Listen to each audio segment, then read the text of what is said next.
Hello, hello, hello. Just give a few minutes for people to come into the Zoom room.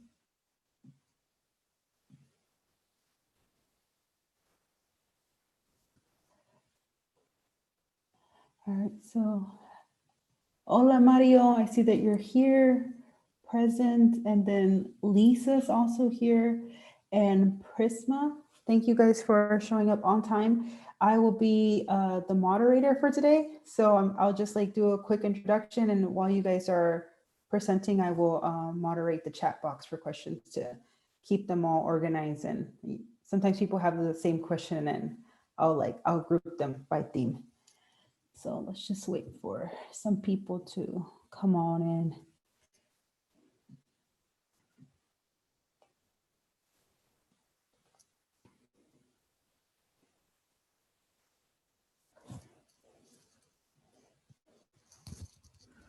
All right. Can everyone hear me well, or do I have an echo? You can just give me like a thumbs up if you hear me well, or a thumbs down if there's noise issues.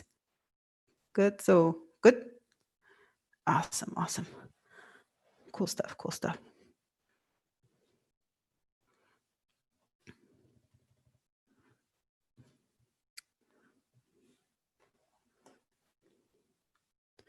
All right. And so I just got a message right now. My co-moderator is coming in soon, and there are 45 participants total, so we're good. We have a good group going.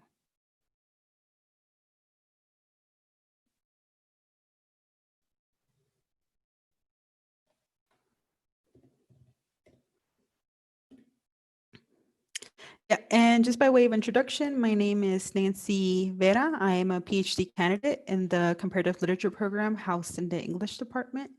And to get started, I'm just going to go ahead and introduce the panelists. I'm the first panelist that we have today in order is Mario Fernandez Zarza from the University of La Salle Bajío. He's a faculty of tourism and gastronomy.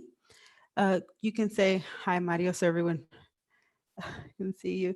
Yeah, and so his presentation is titled Cooking and Eating Act, Cross-Cutting Relations Between Food and the Urban Family's Diet.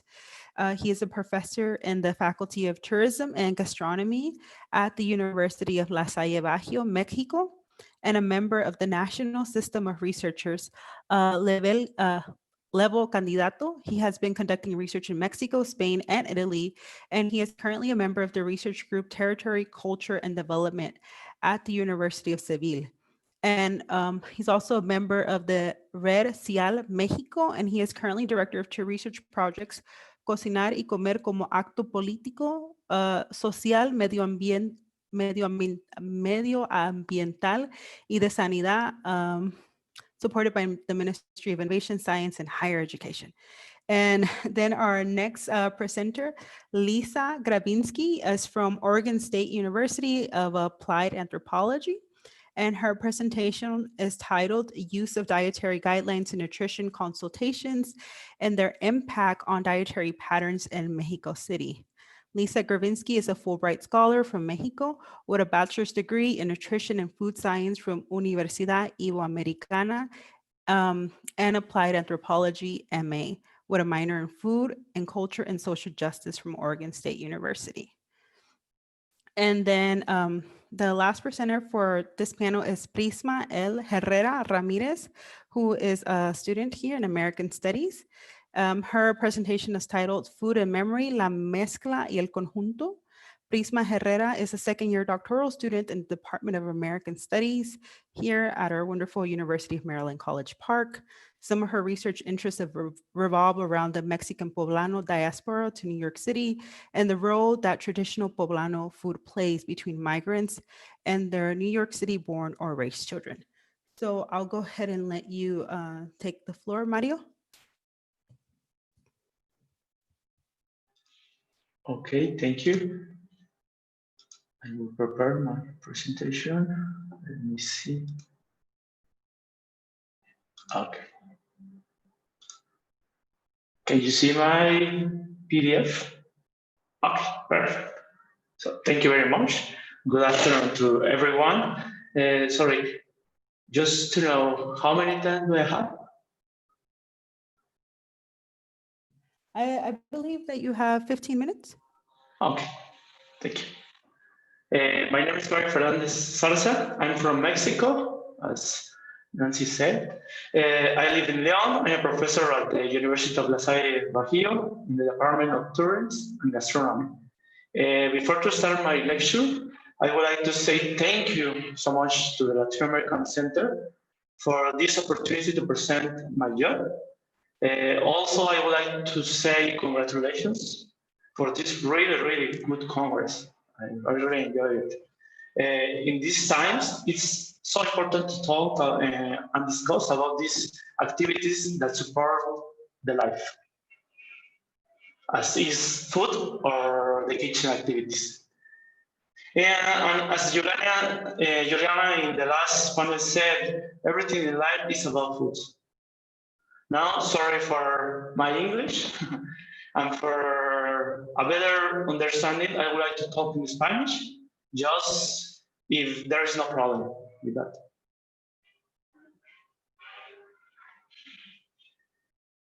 Okay. El día de hoy voy a hablar sobre el tema de cocinar y comer y sus relaciones transversales entre la alimentación y las dietas urbanas.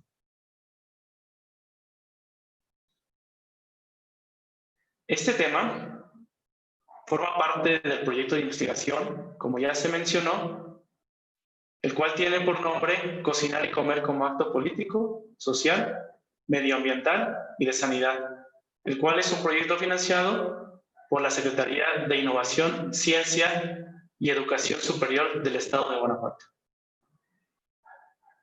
Cabe hacer un paréntesis y menciona que ante la contingencia y la pandemia, creo que a todas nos pasó, detuvimos el trabajo de campo por un largo periodo de tiempo y en este momento lo estamos retomando. Entonces, con los avances que tenemos del trabajo de campo, realmente no puedo dar resultados preliminares, pero sí es muy importante y significativo para la temática del Congreso el que pueda debatir el por qué llevo a analizar el acto de cocinar y de comer y sus distintas relaciones. Entonces, esta presentación la divido en varios puntos cruciales que se deben de considerar desde una perspectiva cuando se abordan estos temas. Entonces, yo inicio con la ruralidad, el mundo urbano, la alimentación, las decisiones alimentarias, pero que no todo eso tiene que ver con este food choice. La equidad de género está muy presente y termino con el acto de cocinar y comer y su complejidad. Y termino un poco con la parte de los objetivos y cómo se ha constituido el proyecto.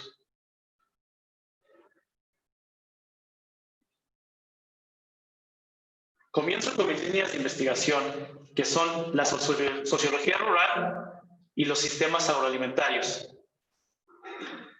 Sí son dos grandes temas, pero desde un punto de vista, la mayor parte de la producción alimentaria acontece en las zonas rurales. Entonces, desde ahí es donde me centro. Y es fundamental iniciar con una paradoja que sucedió el siglo pasado, y es que pasamos de considerar a la ruralidad como un problema, como una zona de retraso donde no existen innovaciones, como un punto meramente de distribución de alimentos y donde no sucedía ninguna innovación tecnológica.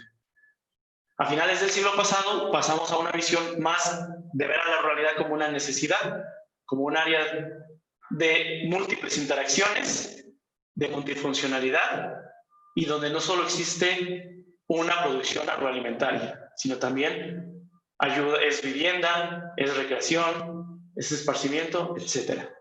Desde este punto de vista, y estos argumentos se ven reforzados cuando analizamos el crecimiento demográfico en las ciudades, este cambio de paradigma. En el mapa de las Naciones Unidas del 2018 podemos observar cómo las personas se están concentrando en las grandes ciudades a nivel mundial, pero que también observamos que aún persisten muchas zonas rurales en la mayoría de países. Esto nos lleva a reflexionar sobre las relaciones existentes entre ambas zonas, ciudades y la ruralidad, y en sí sobre los sistemas agroalimentarios, cómo están confluyendo dentro de estas dinámicas. En temas tan trascendentales a la actualidad como la soberanía alimentaria, la justicia alimentaria, la democracia alimentaria, la política alimentaria, no solo al interior de los propios países, sino relaciones entre países, norte global, sur global. Eso es muy importante y este mapa a nivel gráfico nos lo refleja.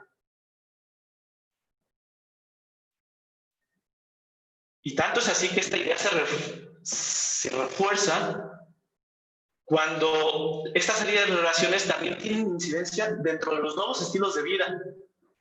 Entonces nos llevan a plantear una serie de ejes centrales de esta charla y es de saber cómo estas relaciones o las relaciones desde las ciudades inciden en las dinámicas de las zonas rurales a través de los sistemas agroalimentarios, sobre todo.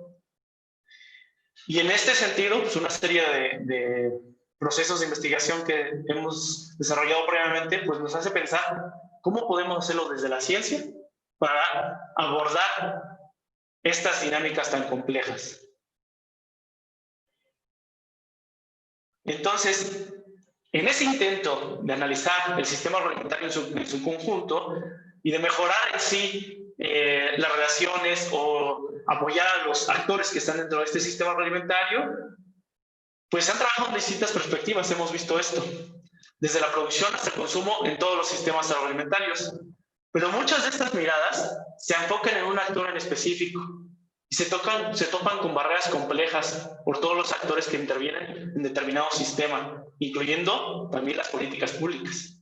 A la par, en los últimos años se han desarrollado nuevas tendencias alimentarias, nuevas formas de pensar y de repensar la alimentación hacia la calidad, la seguridad alimentaria, la certificación, el medio ambiente, el bienestar animal, la salud, los productos orgánicos, etc. Toda una serie de atenuantes que se suman a una complejidad de por sí que ya existía en estas relaciones alimentarias. De igual forma, desde hace muchos años, y ya se ha planteado en este congreso precisamente, la sociedad está experimentando unos procesos de desafección alimentaria, es decir, donde la comida pierde simbolismo, es menos fresca porque viaja muchos kilómetros, un producto que valga la redundancia, es producido en Argentina, se empaca en Hong Kong y se regresa a Estados Unidos. Es menos saludable por los altos procesos a los que se somete y pues vamos hacia una homogenización en los paladares, una homogenización alimentaria en muchos sentidos. Entonces, todo esto nos hace mirar y replantear que nuestras decisiones y selecciones alimentarias poseen una relación transversal. Nuestras decisiones están lejos de ser decisiones aisladas, individuales, y representan unas consecuencias colectivas en todos los sistemas agroalimentarios y en el mundo así. Sin embargo, si bien existen distintos estudios que abordan o intentan entender el consumo de alimentos y su selección, food choice, y su incidencia a nivel de salud, a nivel del propio sistema agroalimentario, a nivel económico, a nivel de las nuevas tendencias, no todo se logra explicar desde estas perspectivas que se quedan en la selección de los alimentos como consumidores y en un momento y canal preciso. Y aquí traigo un poco una reflexión desde Slow Food, su comida buena, limpia y justa, precisamente porque nuestras decisiones van más allá, ¿no? Buena, hacia una alimentación sabrosa, implica ya una cuestión del paladar, y fresca, y que forma parte del patrimonio local, yo diría biocultural. Limpia, que no perjudica al medio ambiente, al bienestar animal y a la salud de los seres humanos. Y justa, en el sentido de la justicia alimentaria, precios accesibles para los consumidores y justas retribuciones.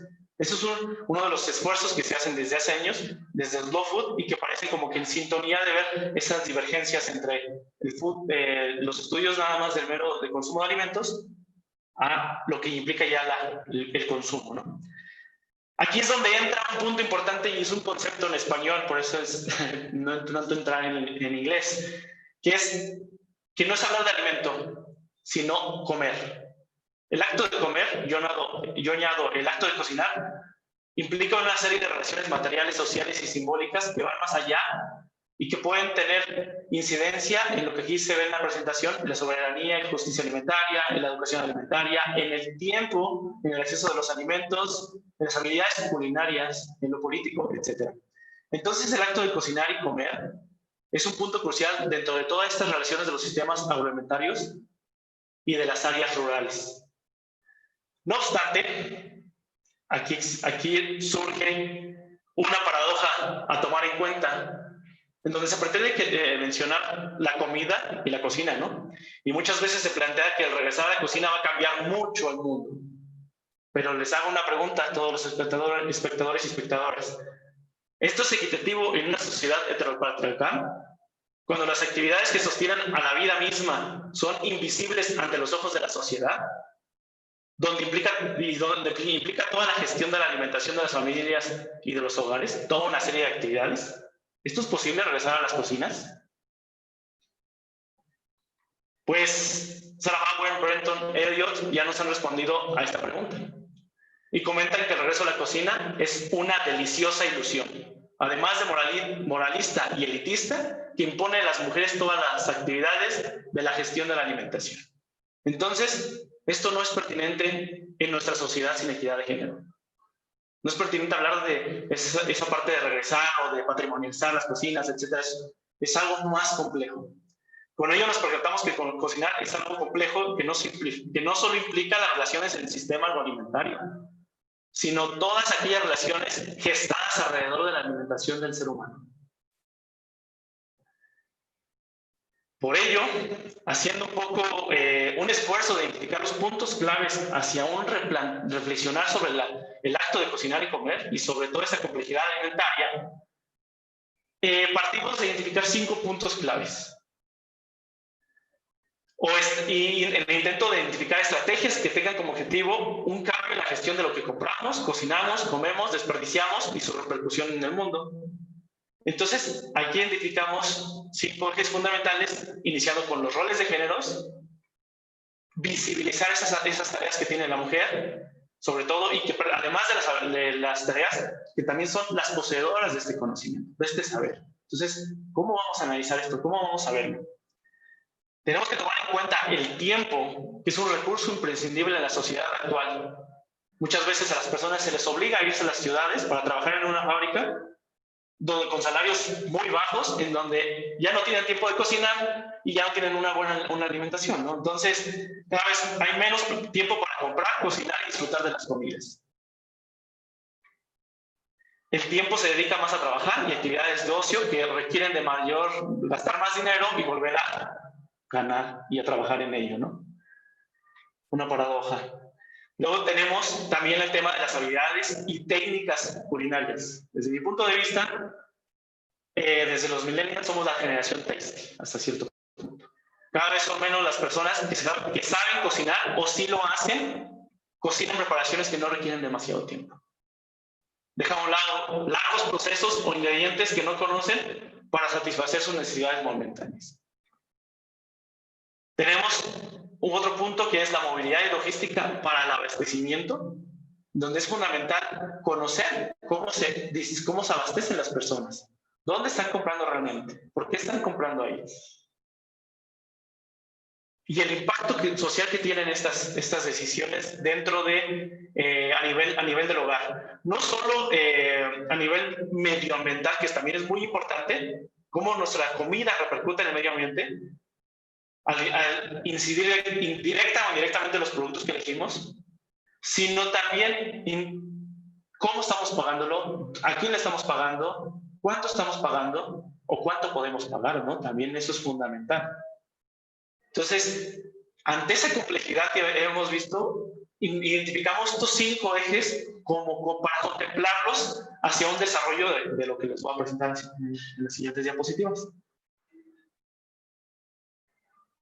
Que verdaderamente pues vemos una complejidad, ¿no? En analizar el acto de cocinar y comer y sus múltiples facetas, que requeriría mucho tiempo si lo desarrollamos bajo una metodología tradicional o la metodología cualitativa o cuantitativa o incluso mixta, y que requiere una respuesta distinta. Entonces, es así que surge este proyecto, en el que concierne a la presente lectura,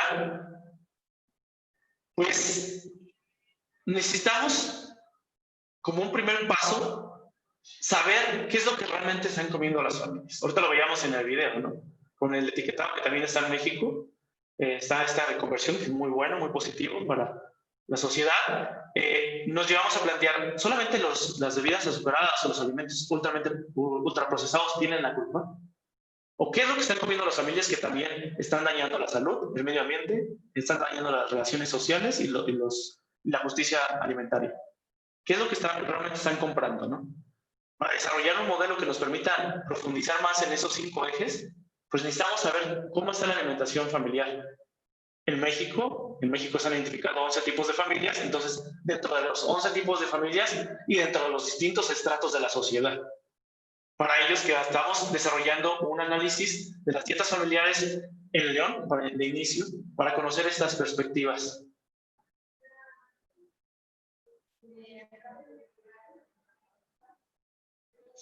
Entonces, una vez que tengamos estos puntos o estas categorías de análisis identificadas, lo que pretendemos hacer es crear un modelo que permita dar pie a una plataforma tecnológica, porque, como les decía, si lo desarrollamos a nivel quali o quanti, sería o muy abstracto o muy profundo. Entonces, necesitamos esa parte de simbolismos, esa parte cultural, de lo que nos da la parte cualitativa, para transformarlo en una manera amigable de registrar tu alimentación, ¿no? Entonces, el desarrollo tecnológico lo va a permitir y lo hemos identificado en 4 fases. Nuestro proyecto lo hemos dividido en 4 fases. A largo plazo, esto no tiene una mirada a corto plazo. La primera fase nos vamos a desarrollar este modelo, que es en la que estamos ahorita hablando. Una segunda fase vamos a desarrollar lo más posible que sea un prototipo de una aplicación que tenga que ser con familias incluso comprometidas, porque también ya la ciencia tiene que recaer en eso, identificar, reforzar la confianza y el compromiso con la sociedad, entonces que sean ese tipo de familias. Vamos a hacer un pilotaje con pruebas e intentar replicar el modelo en otras ciudades de México para ver si es coherente.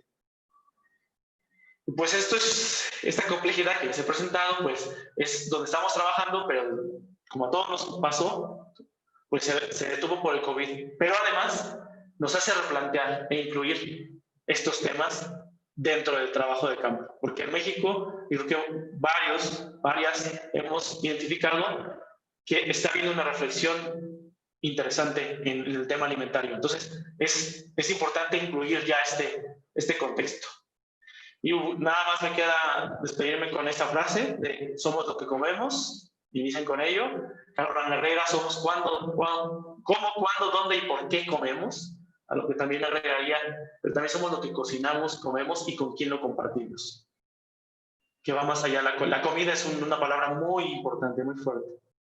Pues muchísimas gracias.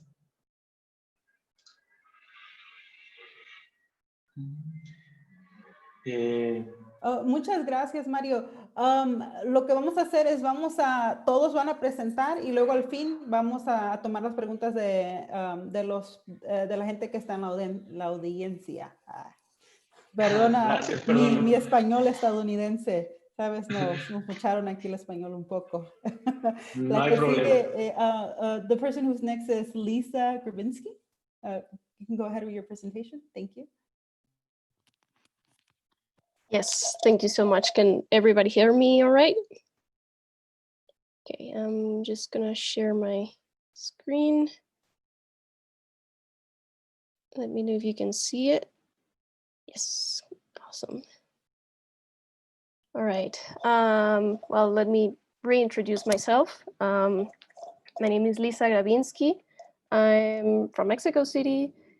I used to be a dietitian, and now I am an anthropologist, a recent graduate from Oregon State University, and I'm currently working as a food systems program coordinator at a public policy think tank here in Mexico City called Ethos. And since the idea of the panel is talking about diaspora and negotiations about diet, decided to change the focus a little bit on the paper that I'm presenting today. So instead of just focusing on the dietary guidelines and their impact on the dietary patterns, I'm focusing a little bit more about the dietary impacts themselves, especially amongst office workers in Mexico City and their dieting cultures, emphasizing specifically on their habits, tension, and the paradoxes of food modernity. So to provide a little bit of context, similarly to any low to middle income country that has seen economic improvement through free trade, Mexico's population currently faces a double and sometimes even triple burden of malnutrition. On the one hand, nutrient deficiencies and infectious diseases are still major causes of death and illness. On the other hand, the prevalence of metabolic illness, specifically obesity and associated chronic diseases such as type 2 diabetes, have increased at an alarming rate over the last 30 years. And according to the National Service of Nutrition and Education, or NSANUT, 75.2% of the adult population and 35.6% of children in Mexico are considered either overweight or obese by conventional nutrition standards. So prior to the full development of this metabolic health, you could call it crisis, but if it's 30 years in the making, that's no crisis. That's a current arrangement of culture and power. So prior to the full development of it, in the late 90s, early 2000s, a group of nutrition experts belonging to a myriad of health institutions got together to analyze the different nutrition education tools health professionals have been using all over Mexico up until that moment. And their messages would often be contradictory. So after approximately 7 years of meeting, this group of people, of experts, that they call themselves the Torre de Babel, or the Tower of Babel, because each member had different opinions and ideas, they reached a consensus and developed a set of food orientation guidelines for health professionals to follow when providing nutrition counseling. And they were based on the available scientific literature of the time. So in 2005, the Mexican Ministry of Health finally published these guidelines as an official mandatory norm, the NOM 043. Okay, and in order to better explain the basic nutrition concepts embedded in the NOM 043 to people from any age group and literacy level, the Torre de Babel group also developed a non-modifiable food-based dietary guideline called El Plato del Bien Comer, or the Plate of Well Eating. And they moved away from the classic pyramid-shaped guidelines from the time because they evoke among Mexican audiences the pre-Hispanic cosmovision, where the most important things are placed on the top. So the group decided on a plate-shaped model, and it's evenly divided into 3 equally important groups: fruits and vegetables, cereals, and legumes and foods of animal origin. El Plato strive to represent the overall nuances of Mexican food culture, so people from any socioeconomic level, as well as from any part of the country, could identify with it and understand that eating quote-unquote correctly is possible within the resources. Furthermore, the portrayal of cutlery accompanying El Plato did not only ground the idea that it was a plate of food and not a pie chart, but it also imposed an aspirational behavior for marginalized rural populations that use corn tortillas and even perhaps just a spoon as utensils.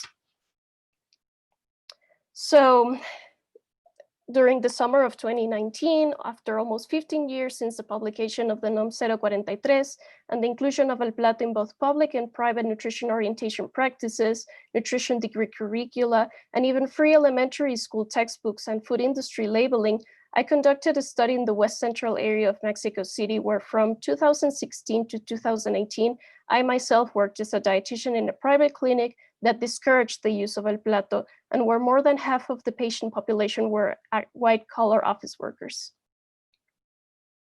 So through participant observation at the consultation offices of 4 young Mexican dietitians, I noticed a similar pattern of counseling session development.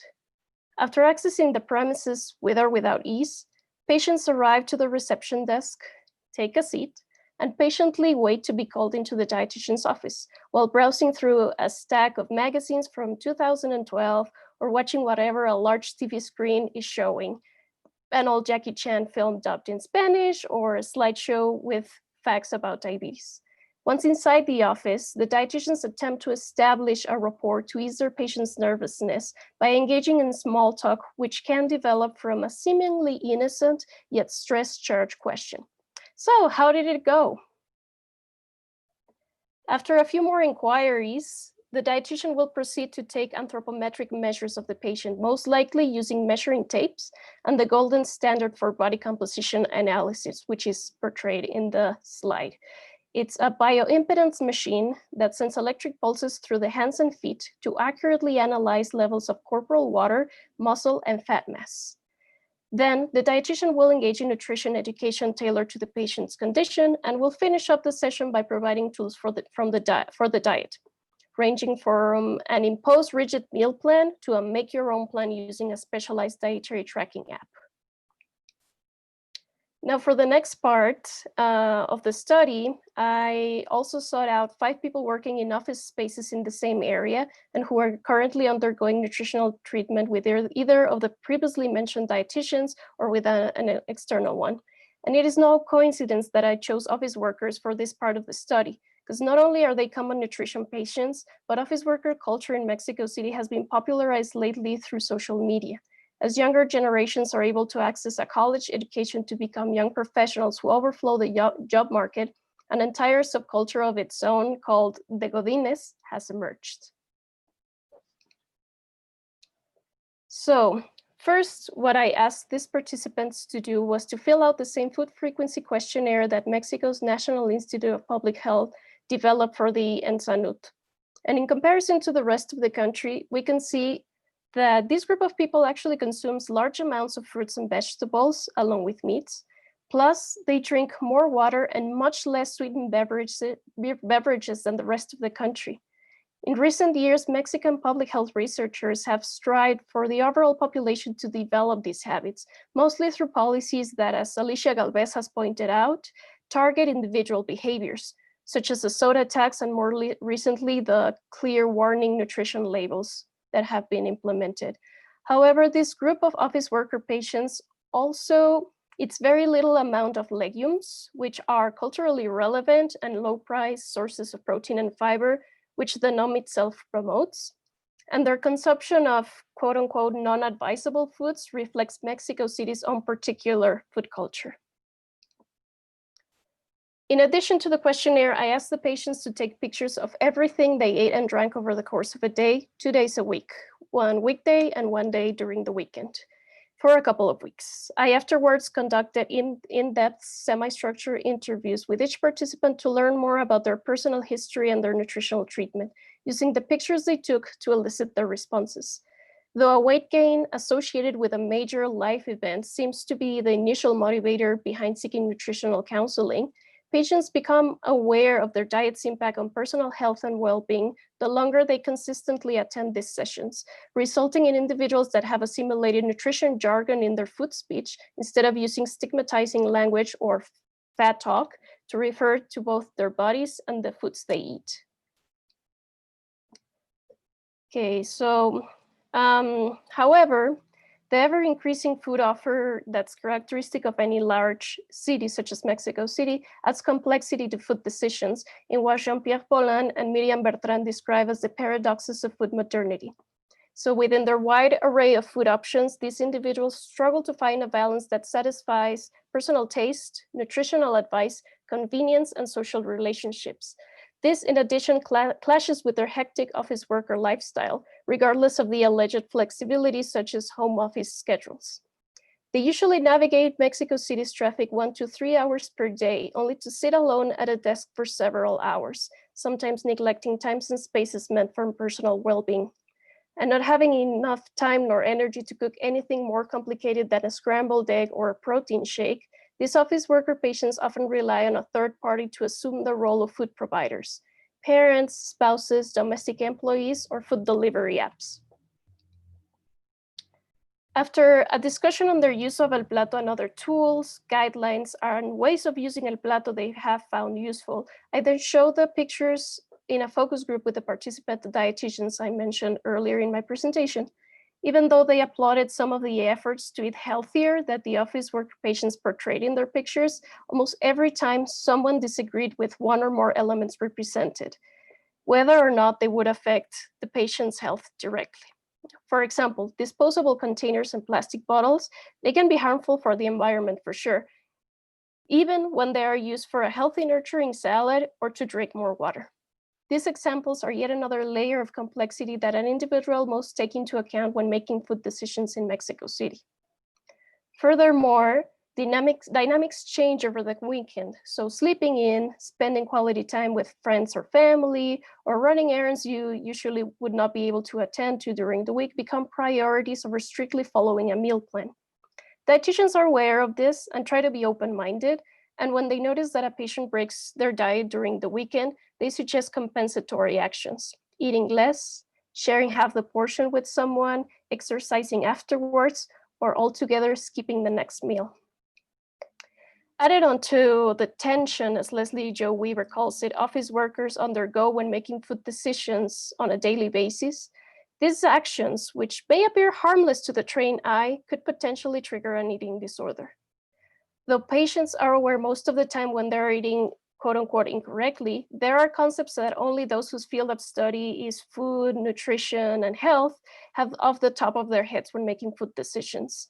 Furthermore, opinions amongst dietitians themselves can be very divided, such as the debates that develop from discussing how healthy is having orange juice with breakfast, or when and how are crickets or chapulines, a culturally relevant food since pre-Hispanic time, correct to eat. So by definition, dietary guidelines are designed for the general population, but the thing about the NOM 043 and everything in it, including El Plato, is meant to standardize food orientation practices among health professionals. Although El Plato became popularized, it was not initially thought of to stand by itself. And like the NOM, it is a tool for health professionals to use, which they do find useful for basic nutrition education, regardless of the changes each one would make if they were to make their own version of it.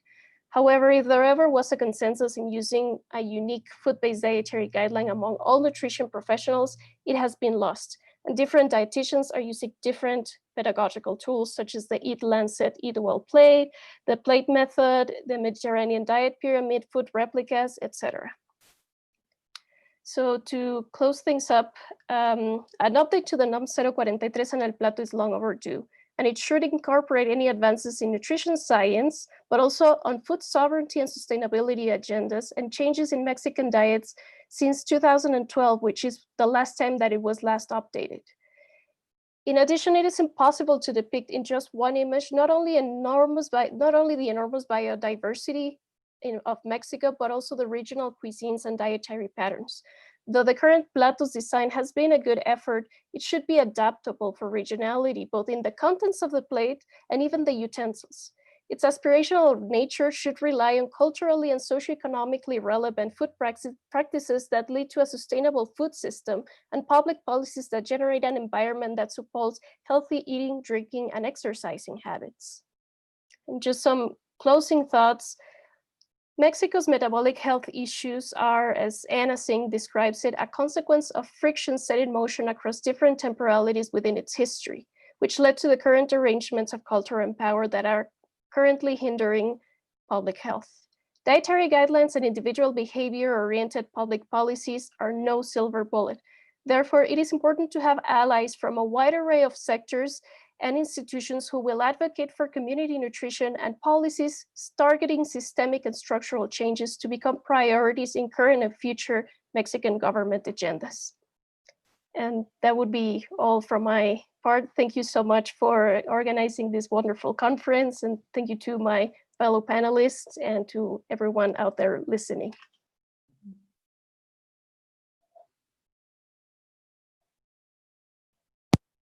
All right, and so we have our last but not least panelist for a presenter for the day, Prisma Herrera.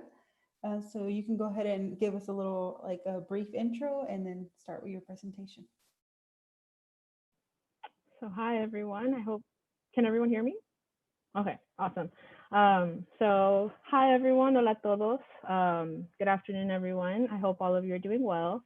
My presentation is entitled Food and Memory, La Mezcla y el Conjunto in the Mexican Poblano Diaspora, and it's about poblanos in New York City. So before I get into my presentation for the day, I kind of wanted to give a little background and say that this presentation has kind of come about from a number of different years. So my dad's side of the family is from Puebla, and migrated to New York City in the late 80s, early 90s. And so this presentation, I think, is special for me because I'm looking at how this work delves into food's relationship to identity formation and retention of poblanos outside of Mexico. More specifically, their food cultures are a clear indication of traditional indigenous foodways of the mostly Mixteco Poblana region, many of them who live in New York City. My main question is then, how are food, memory, and emotions intertwining and informing the conversation around the importance of Poblano identities within the diaspora? And I'm also reading for my presentation, so this is like my first grad school conference, and also Zoom. So if you see my eyes kind of shifting, that's why. So in short, food is a way to ground people to their ancestral territories and evoke a sense of belonging. So the way that I'll be presenting my talk is to first start off with a little bit of the history of the Poblano diaspora to New York City, why I'm looking into Poblano food specifically, and how I'm going to go about this research. I will be using autoethnography as a way to frame this presentation, since my plans to conduct oral histories, as many of you, I'm assuming, have also felt were put on halt due to COVID. So there hasn't been a lot written about poblanos in New York City, aside from Robert Smith's Mexican New York, Transnational Lives of New Immigrants, that hones in on the lives of poblanos and their US-born children. Poblanos started to arrive in New York City in the sources that I was able to find in the 1950s, but didn't really start to migrate in mass until the 70s, early 80s, with the majority coming again from the Mixteca region of Puebla. One of the main reasons was the neoliberal policies that hit the Poblano region particularly hard as a mostly agricultural state. In the decades of the 70s and later on, larger waves of Poblano migrants arrived and stayed in New York City, especially in Brighton Beach, Brooklyn. In 1992, Poblanos accounted for 47% of the Mexican population in New York, a huge number and one that has not dipped in the years since. However, because it was an accelerated growth in the population there were little to no stores that catered to their traditional foods or ingredients. Foodstuffs such as tortillas, black beans, avocados, and tomatillos would come around once a week in a van so that people could buy their groceries for the week or be forced to travel over an hour and a half away in Jackson Heights, Queens from Brooklyn. It took more than a decade to have these types of foodstuffs in Brighton Beach and other parts of Brooklyn that made it more accessible for poblanos that depended on the public transportation system. Even as access is increasing in New York City, the quality of the produce is nowhere near as it should be or what it was compared to Puebla, especially in terms of prices. Food is cultural work, a way to pass down knowledge and resistance. It is a grounding experience for migrants to their homelands and ancestral practices when they have traveled more than 4,000 miles away from home, often with no way to return because of their immigration status. Their sense of being is in a constant state of flux, and as such, has a big impact on people and their psyche. Strong emotions such as nostalgia, mourning, loss, love, and joy are embedded in the dishes that make up the Poblano diaspora. Poblano food for me is a way to be closely linked. Poblano food is a way to be closely linked to their place of origin. This type of story or history is oftentimes not written about, but it is rather passed on and learned. It comes from other family members, other community members, o lo hayan, they find it. The conscious act of replicating culture and traditions, despite poblanos not being in their tierra natal, is to me resistance. When thinking about food specifically, the use of ingredients that are native to Puebla, Mexico is another way of seeing how people have not forgotten. Interpersonal relationships are critical, but under the system of coloniality, relations are not meant to survive and thrive. So one of the important things to remember and realize is how community has been able to be enacted despite people being cut off from their place of origin. For me, it represents autonomy and resistance. In particular, women that cook the food are historically the knowledge keepers. They are the ones that pass down traditions, experiences, and memories. It is a way to ground people to their homelands and to their ancestral practices. From chilatole to mole poblano to pipián and burritas, which I'm going to share right now, some of the pictures, just so that you have an idea of what some of these dishes look like. Let me see. Sorry about that.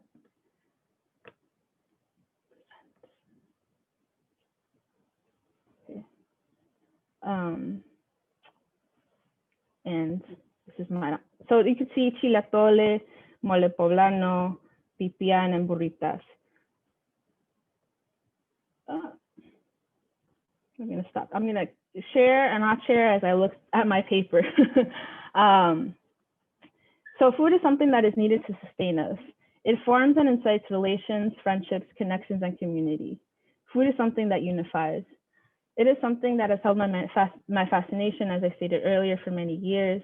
The knowledge and ability to cook traditional Poblano foods and the links that it has to community, traditions, love and joy, even again when they are thousands of miles away from their homelands, is an act of resistance against forgetting. Not everyone cooks well, but all of us remember the food that has shaped and marked us. When people migrate, they rarely have the opportunity to take a lot of personal belongings with them. And when they arrive at a new place, one of the ways that they ground themselves is through food. It is a return to the self, because to lose one's food sovereignty is to lose contact with one's territorial belonging, as well as one's own body. And that was from the book Food Across Borders. As such, food is also highly contested. How to make it, who makes it better, what ingredients change, and who can claim dishes. It is also deeply personal and used as a place of remembrance. Another quote from the book Food Across Borders is, in memory, food tends to come from a timeless place or an ancient place, often occupied by a grandma. And so I wanted to talk a little bit in terms of like my autoethnography. I wanted to share a bit about my grandmother and talking about the different linkages. So my grandmother, who moved back to Mexico in 2012, after having lived in New York City for around 22 years, is the person that I most associate with Poblano food and the traditions. When I was younger, my grandmother, Teresa Palafox Mendieta, who doesn't know how to read or write, but has a head for math, and buen sazon in regards to cooking, would make ends meet by selling food in Brighton Beach, Brooklyn. That is where I lived for the first 6 years of my life before moving to the other nearby neighborhood, Coney Island. But that is where my grandmother would sell from her Home Depot cart esquites, elotes, tamales de dulce, mole, verde, rojos, and champurrado. And I'm going to share my screen again to share some more of those pictures.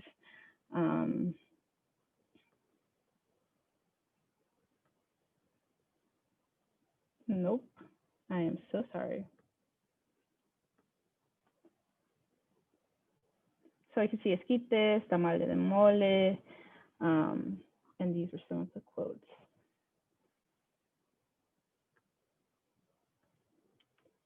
After attending Mass on Sunday, we would pass by to say hello, and I would hope that she would let me have a tamal de mole or esquites. She would be out and about every morning and occasionally evening during the summer. Because she had limited job opportunities due to her immigration status, that was part of the way that she made money and was able to connect and tap into the nostalgia of other Poblanos for food from home. She was and is the matriarch and the culture keeper of traditional and ancestral foods for my family. The reason I wanted to share specifically about my grandmother is because neoliberalism, displacement, gentrification, migration, and autonomy are all summed up in the story about my grandmother that I just shared. I remember learning about traditional foods that my dad and the rest of the family had been raised on when I was in college, from the number of incessant questions that I would ask. Foods such as chilatole, pinole, guachmole, and tamales tontos had never been part of my day-to-day, but rather had been pieced together one fragmentation at a time.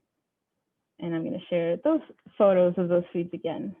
And I apologize for this hodgepodgey presentation.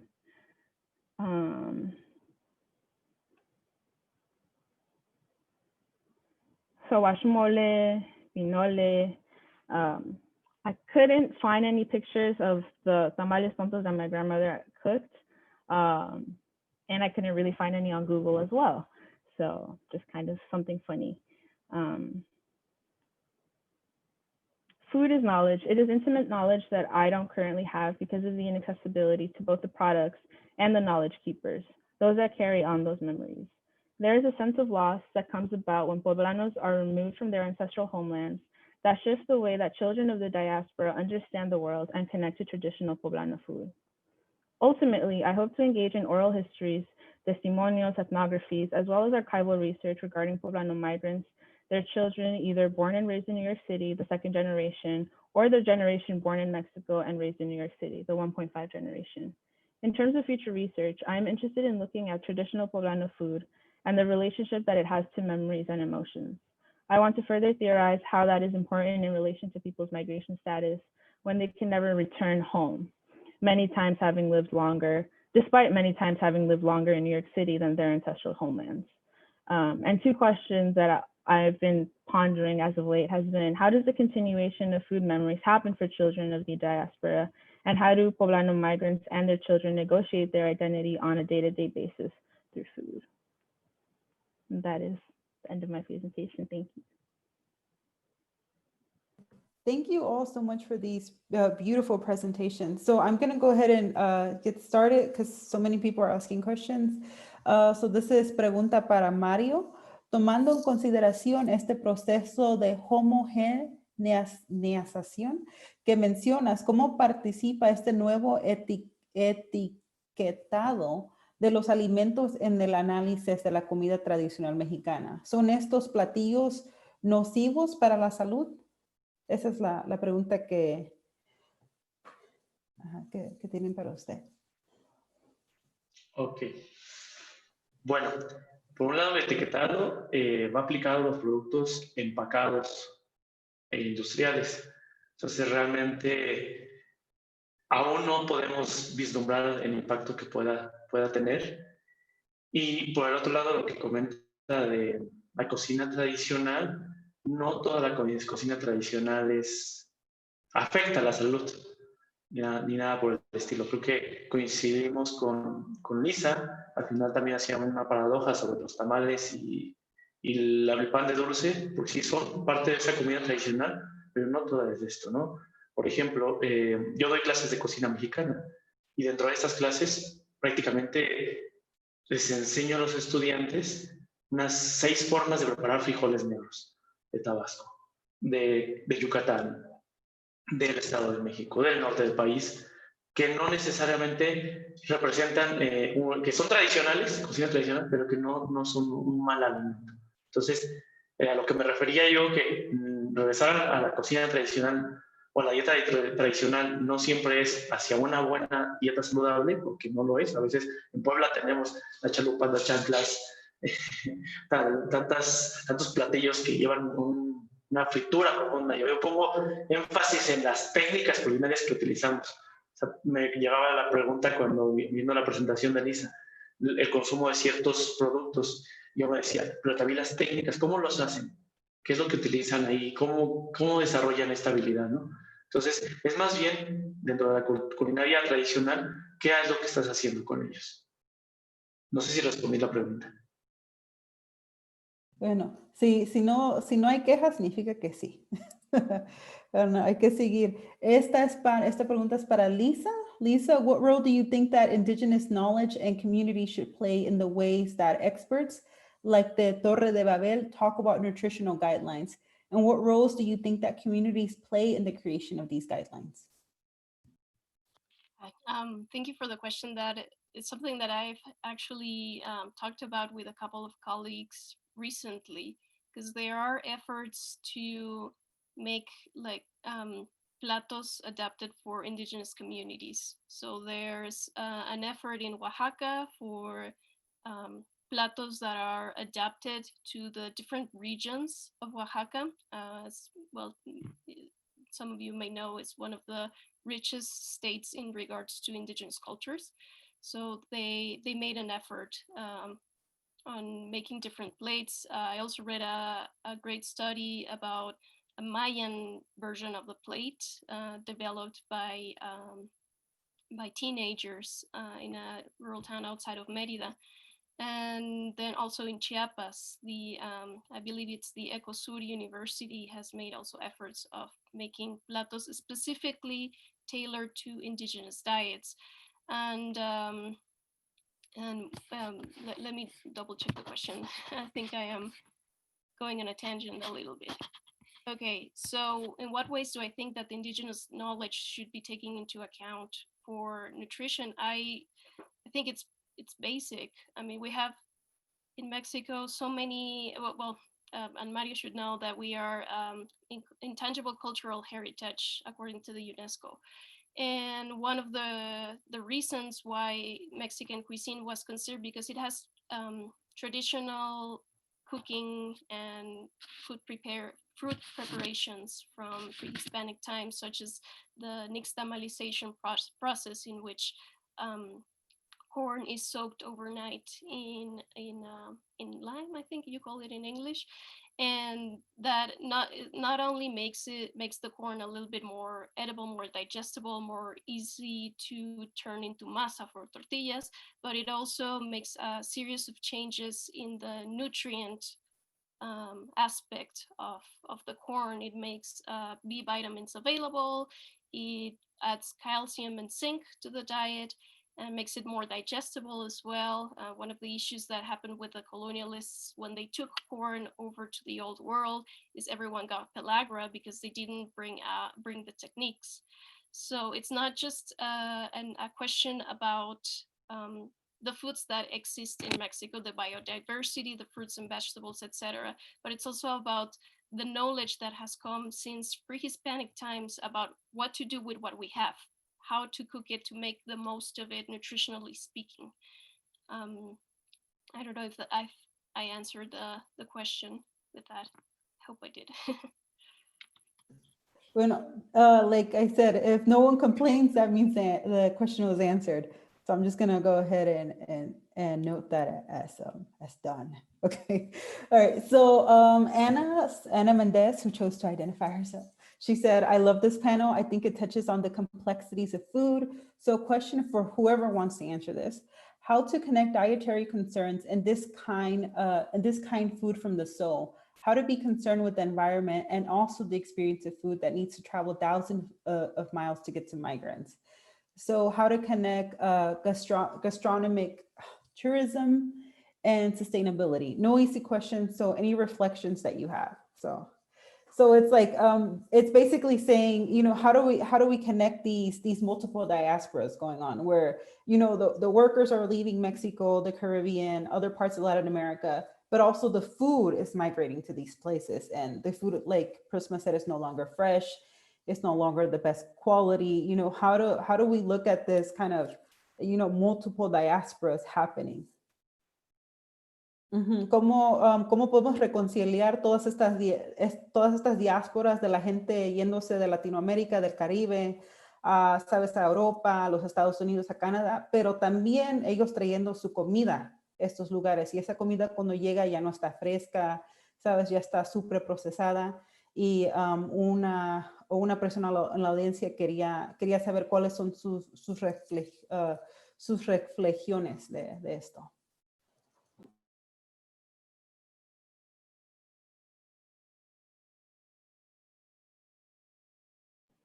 Pues yo diría que en términos de Nueva York, la forma que personas o los poblanos mexicanos han podido tener ese tipo de recursos como la comida, y como había dicho que venía como un coche cada semana para la comida mexicana, era que la economía informal y la forma como, no sé, siento que voy a empezar en español y quizás cambio otra vez en inglés dependiendo de lo que estoy hablando, pero una de las cosas también que es muy interesante es como las paqueterías que hay en Nueva York y lo que eso significa para los productos que vienen de México a Nueva York, y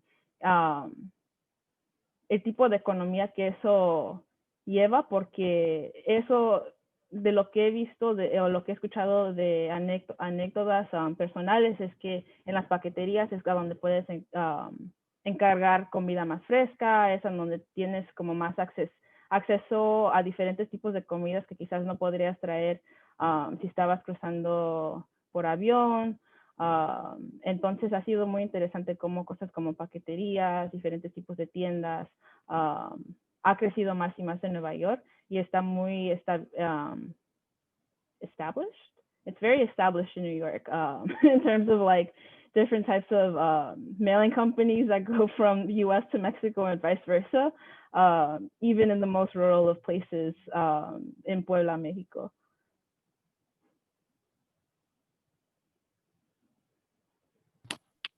I can jump in as well in Spanglish también. Yeah, I'm thinking about my own personal experience coming from Mexico and then to Oregon, which, I mean, it is a state in the US that has a high population of Latin American people living there. And I thought it would be, I thought, well, it's next to California. I'm going to be able to find everything that I'm used to eating. And that was not the reality, especially living, well, I lived in a small rural town, 2 hours south of Portland. So it was hard to get ingredients most of the time. And if I did, they were not fresh enough. And in my case, what I did is just, and I'm reflecting on it as well, just food systems in general are very dynamic. And just one aspect of resilience is to adapt with what you have, with what the environment provides you. So what I did is I started experimenting, trying new stuff. Like I remember I had a dear friend of mine that worked at a nearby farm, and she would bring me fresh produce and stuff that I've never eaten in my life, or I've only seen in pictures or in films, in Hollywood films, for example. I'm thinking about the delicata squash. I've never tried it before. I didn't even know how to cook it when she put it on my hands. And then she just gave me a tip, and I decided to make tacos with it. And they were really good. So it's just, I mean, I did buy food and produce that came from Mexico. And it helps to have like these networks of transportation, but also thinking about the environmental impacts of that. For example, I stopped buying avocados from Mexico in the US at some point, because I just kept learning about all the destruction and violence that's happening in Michoacan, which is the main state that produces avocado. And I just did not want to contribute to it any longer. So I stopped buying avocado, and I had to make do without it. And just try to use more of the local ingredients and adapt them to the culinary techniques that I learned in my hometown, and to the recipes that I'm used to eating. So that would be my 2 cents about this. Just recognizing the dynamic nature of food systems and be open to adapt based on traditional knowledges.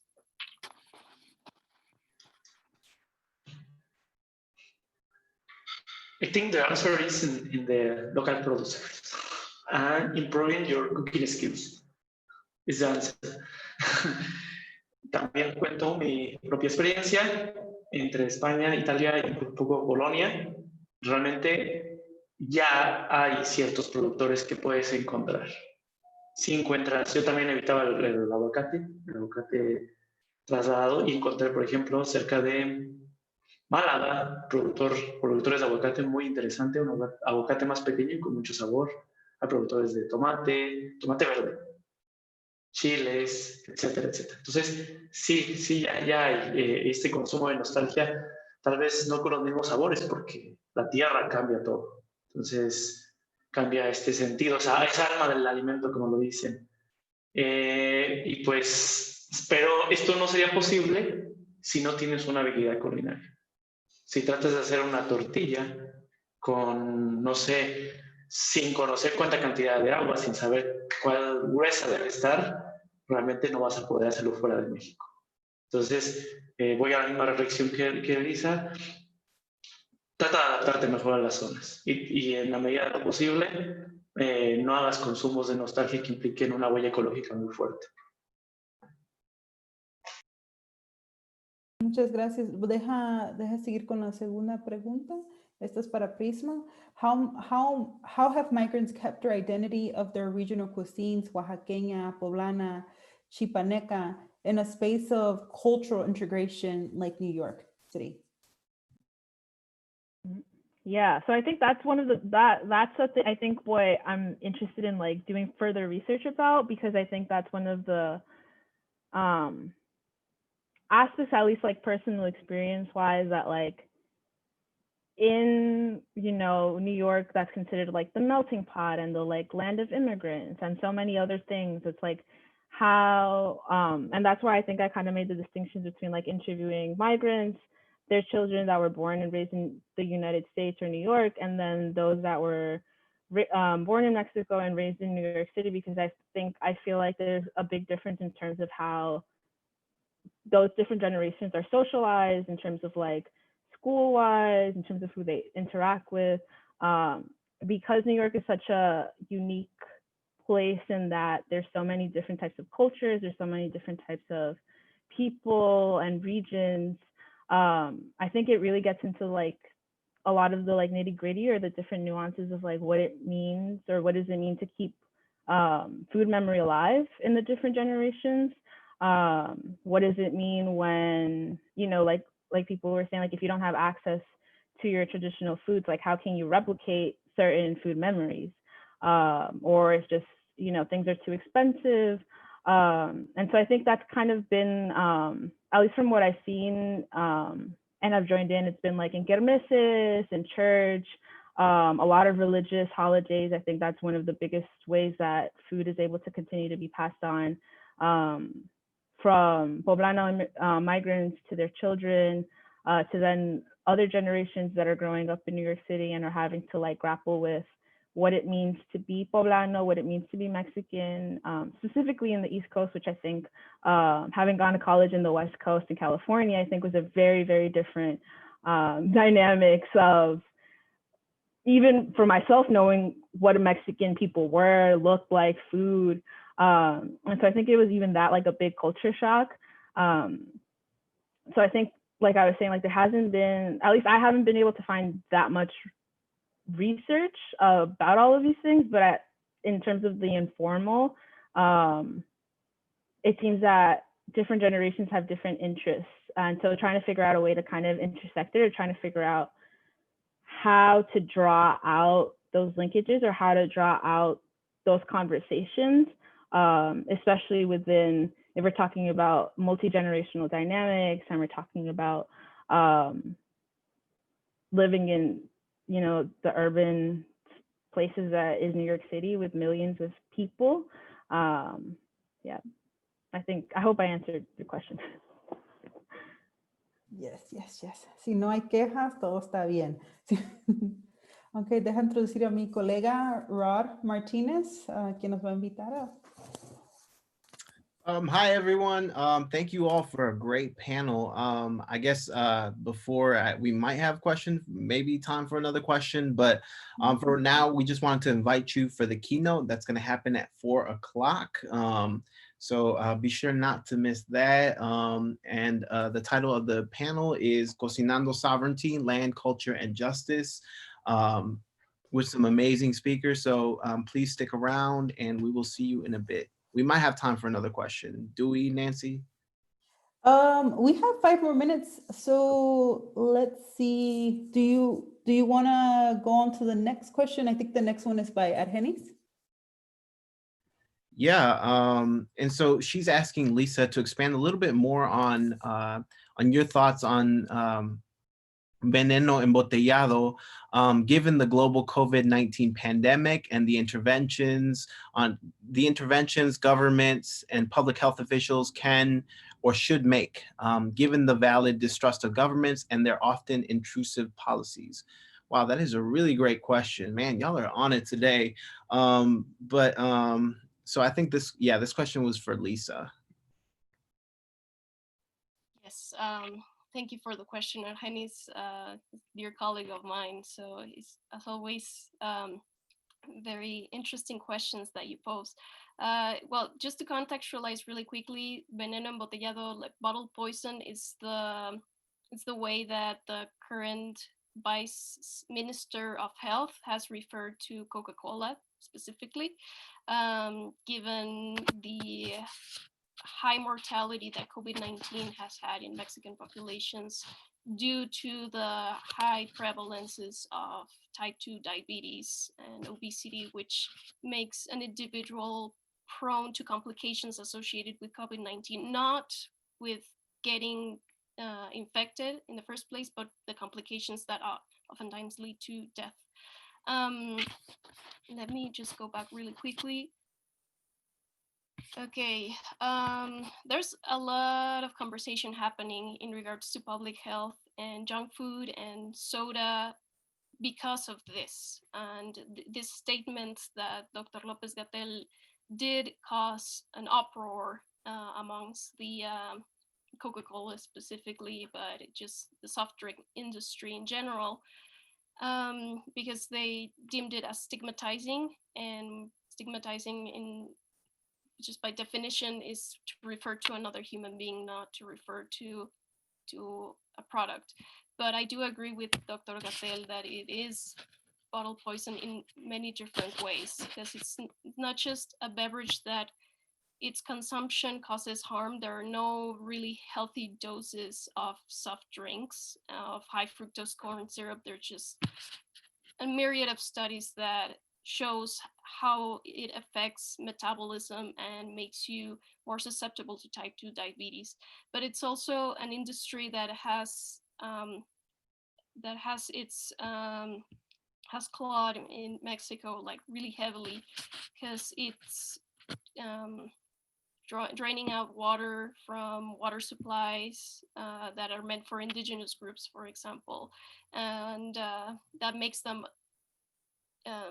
more prone to not have access to clear drinking water, and they have to drink soft drinks instead.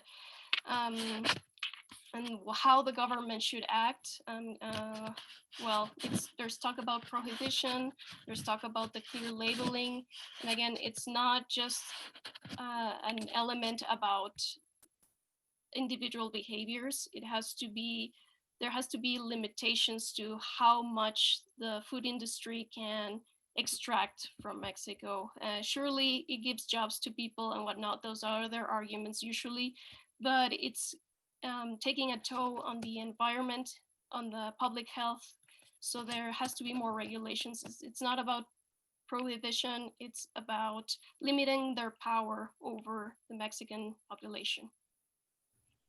Thank you so much. I think that's all the time we have.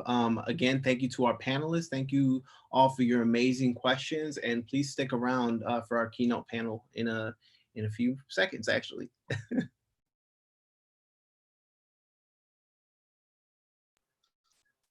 Thank you very much. Thank you, gracias. Thank you.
Can you hear me?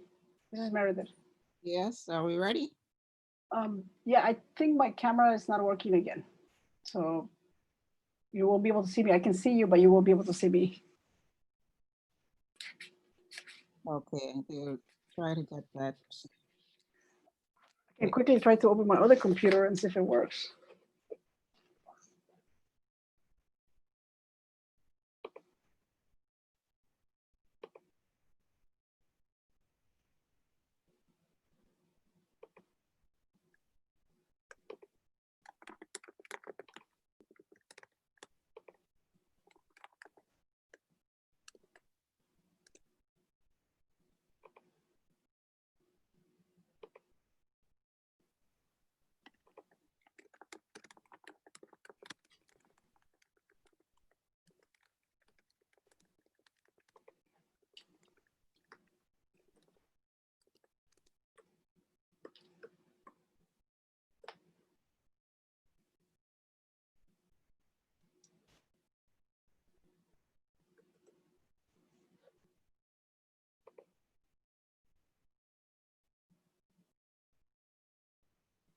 Hello, everyone. We're here for the final keynote panel.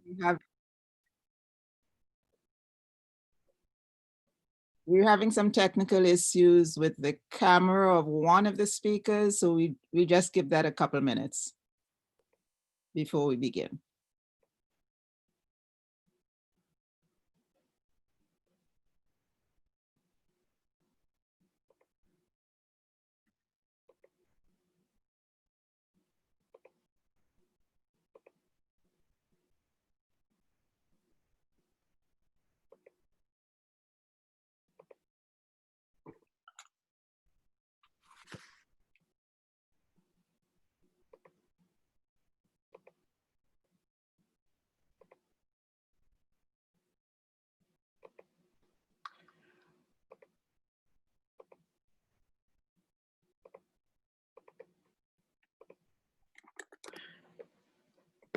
Can everybody hear me?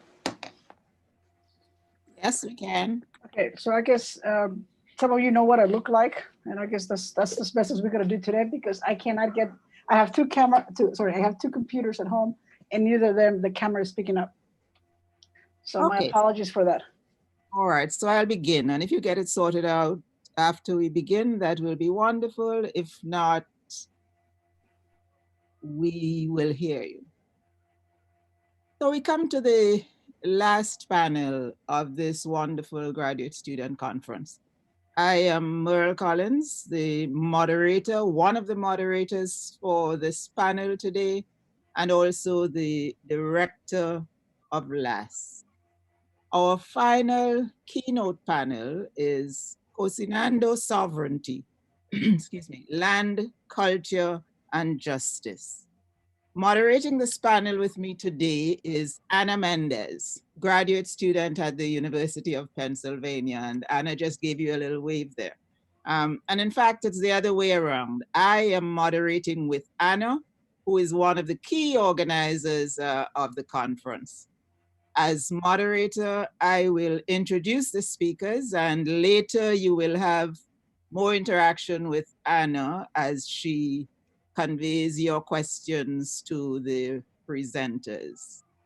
We will keep time.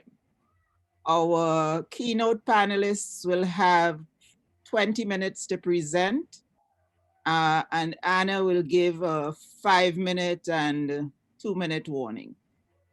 Or perhaps I should say notification instead of warning.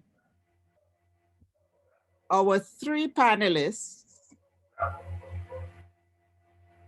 are Dr. Meredith Abarca, Professor of English at the University of Texas at El Paso, Dr. Scott Barton, chef, filmmaker, and culinary educator, New York University, researcher Benia Lorenzo, Instituto Nacional de Ciencia y Tecnología para Estudios sobre los EUA, and I pronounce that Portuguese like Spanish, which I know is not done, forgive me. Each presenter will have 20 minutes and will be given 5 minutes and a 2-minute wrap-up notification, as I said. While presenters speak, don't forget those simmering questions, so you may post them in the Q&A at the bottom of your screen. You'll see the icon right there, and there's also an interpretation icon. I think all presenters today are presenting in English, so that you may, if you're listening in Spanish, check the Spanish icon, if Portuguese, that icon. I'll give a brief introduction for each speaker, and I remind you that their full bios Cada presentador. are available on the last. Biografías enteras. Okay, the Portuguese interpretation just became very loud, so I just turned that down. So their full bios are available on the LASK site at www.lasc.umd.edu. I remind you too that you can post your comments at #SlowBurnConference. So it is my pleasure to welcome you to this, what I know is going to be a wonderful panel, and to introduce the first speaker. Professor Meredith Abarca says that what has led her to become a professor of food studies and literature in the Department of English at the University of Texas at El Paso is a lifelong passion for food and for people's stories, especially when these are about food. Before completing a PhD writing about the transformative power of food, Professor Barker was a professional chef. She has several publications, books, articles in scholarly journals, and in edited collections. She has also done numerous presentations, both locally and internationally. Professor Barker. Thank you. I am going to share my screen because I have a little bit of PowerPoint and I have some points that I want to just highlight. Thank you for inviting me. I hope I'm not going to take us too far off the subject of this particular panel. I was given a number of questions by the organizers to address, so I took that very literally, and I actually went through each question and reflected really on sort of my 20 years or so of doing food studies. Before there was such a thing as food studies. I think when I started, the currency that the field as food studies has was not quite there. So I would like to share the screen. Let's see if I know how to do this. I open my PowerPoint and then I put play. Just give me 1 second, please. Let's see. Can you see this or not? No, not yet. Okay, give me 1 second. I think what I do first is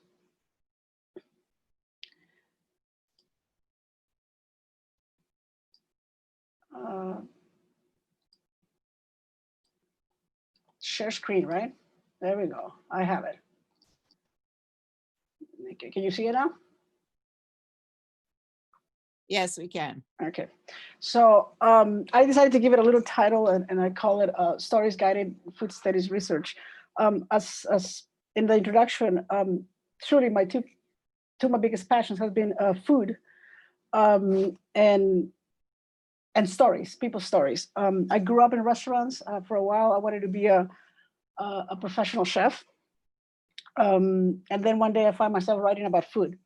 So the first question that I was given to think about, I reversed them a little bit. So this is one that I want to start with.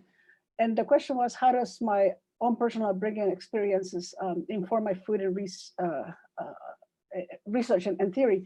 For those of you who know some of my work would understand why I have a picture of my first book here, Voices in the Kitchen. Because it is where I started thinking about putting my personal interest in food. And it sort of kind of has guided a lot of my research since then.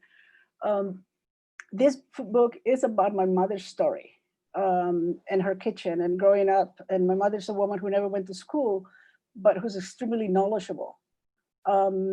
So when I think about my personal experience, I grew up in the kitchen. I wanted to be a chef. What does it inform my theory? The things that inform my interest is, I'm sure we're all familiar with the article of Spivak. They came out in the 90s, I believe. How does the subaltern, can the subaltern speak? When I was at grad school, I took that question and I sort of changed it a little bit and say that it's not, the question is not can, but how does the subaltern speak? And that's when I started thinking about food as food, kitchens, kitchen spaces, women's lives, in terms of issues of agency. For those of you who are in literature, know Virginia Woolf's Rooms of One's Own, which was very impactful when I started thinking about food. And you know, she argued that if women had a room of their own and they had money and so forth, they can create all this wonderful literature. I started thinking about working class women back in the 90s and thinking about women like my mother and thinking, well, they don't have a room of their own, they don't have money, but they do have, whether they like to cook or not, they have a kitchen of their own. So I started gathering stories. I started doing ethnographic, even though my field is literature, I started doing ethnographic research to listen to what people say. What I have here, what I said, los chilaquiles de mi mamá, this is something that my mother calls la comida de los pobres. It's just fried tortillas and salsa. But through that, she raised all of her kids. At one point in her life, she started selling her food and making a living out of this skill that she had. One thing that has been incredibly interesting to me in terms of research is the idea of agency, voice, and ways of knowing. And here I have this quote that said, from yo no sé hablar to cómo vamos, mija.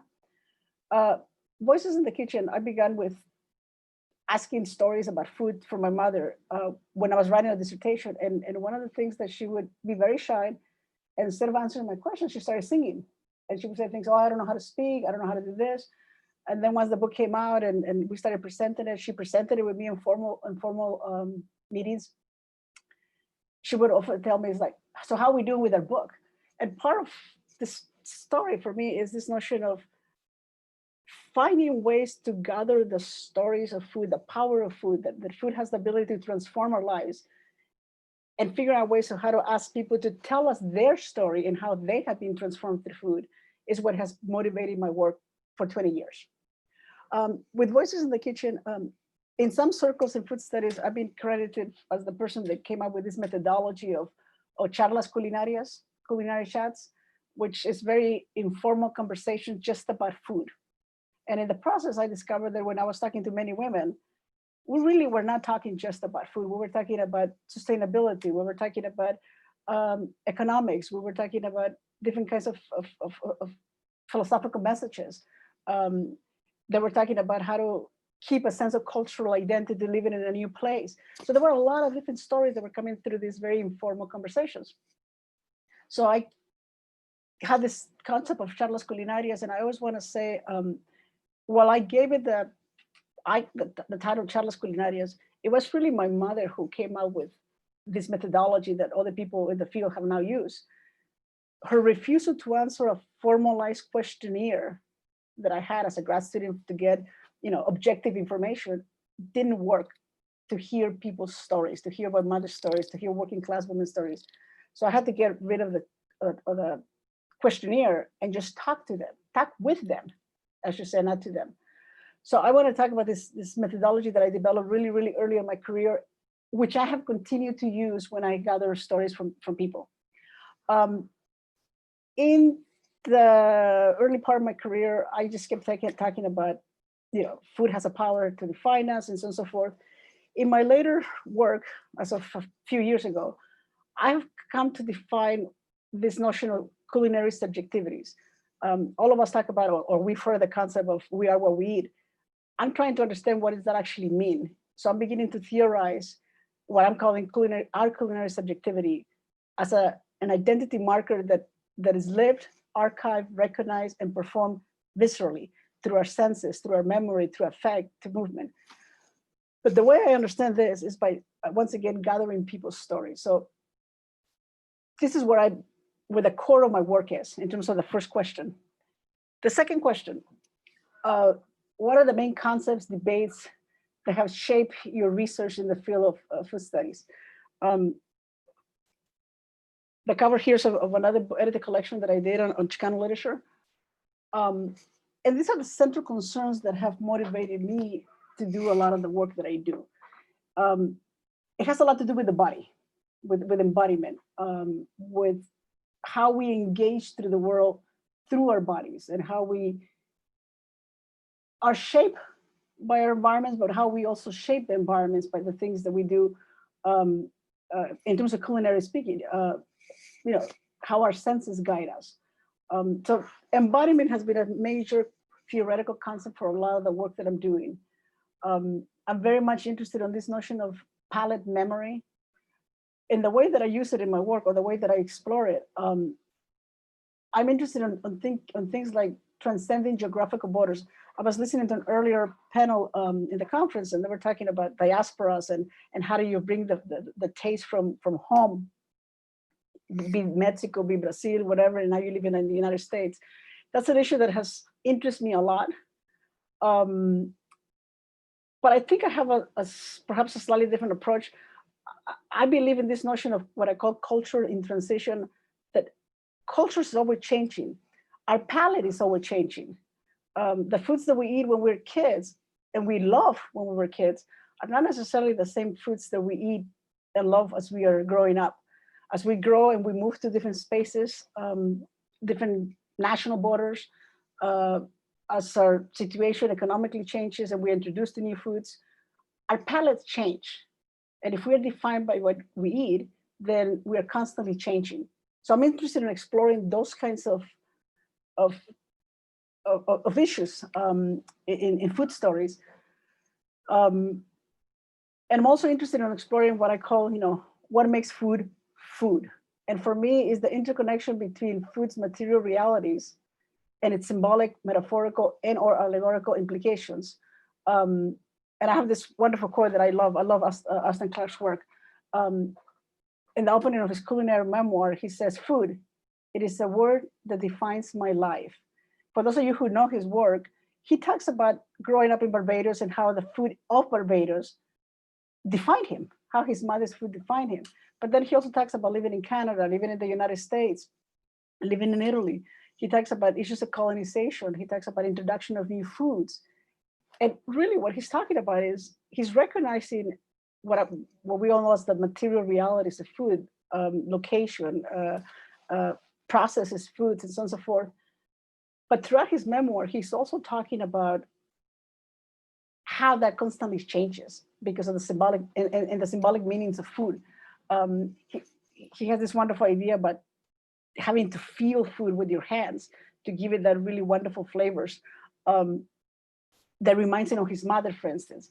So those are the kinds of things that I'm interested in. Here in my notes, what you see it on the screen, I have a Machado, Eduardo Machado, Tastes Like Cuba. Just one more point about this notion of culture and transition that I talk about. This is a wonderful memoir where Machado, he grew up in Cuba, he moved to the United States, and throughout this memoir, he's talking about searching for the real, authentic taste of a Cuban tamal. When you get to the end of the book, towards the end of the book, he's back in Cuba as an adult. He's eating a quote unquote real, authentic Cuban tamal, but he reflects on it and he says, you know, I'm not the kid that I used to be. I have a different family. I have a different space in which I live now. So it doesn't really matter if it is the same thing. I'm a different person. So those are the kinds of things, this idea of culinary connections across cultural and national differences is what has motivated me for 20 years. I feel that we spend a lot of time in our lives talking about how we're different from other people, which we are in many ways. But sometimes I feel that we don't spend a lot of time or enough time talking about how we do come together despite our differences. And that's what has motivated me for the last 20 years. Hopefully that answers that question.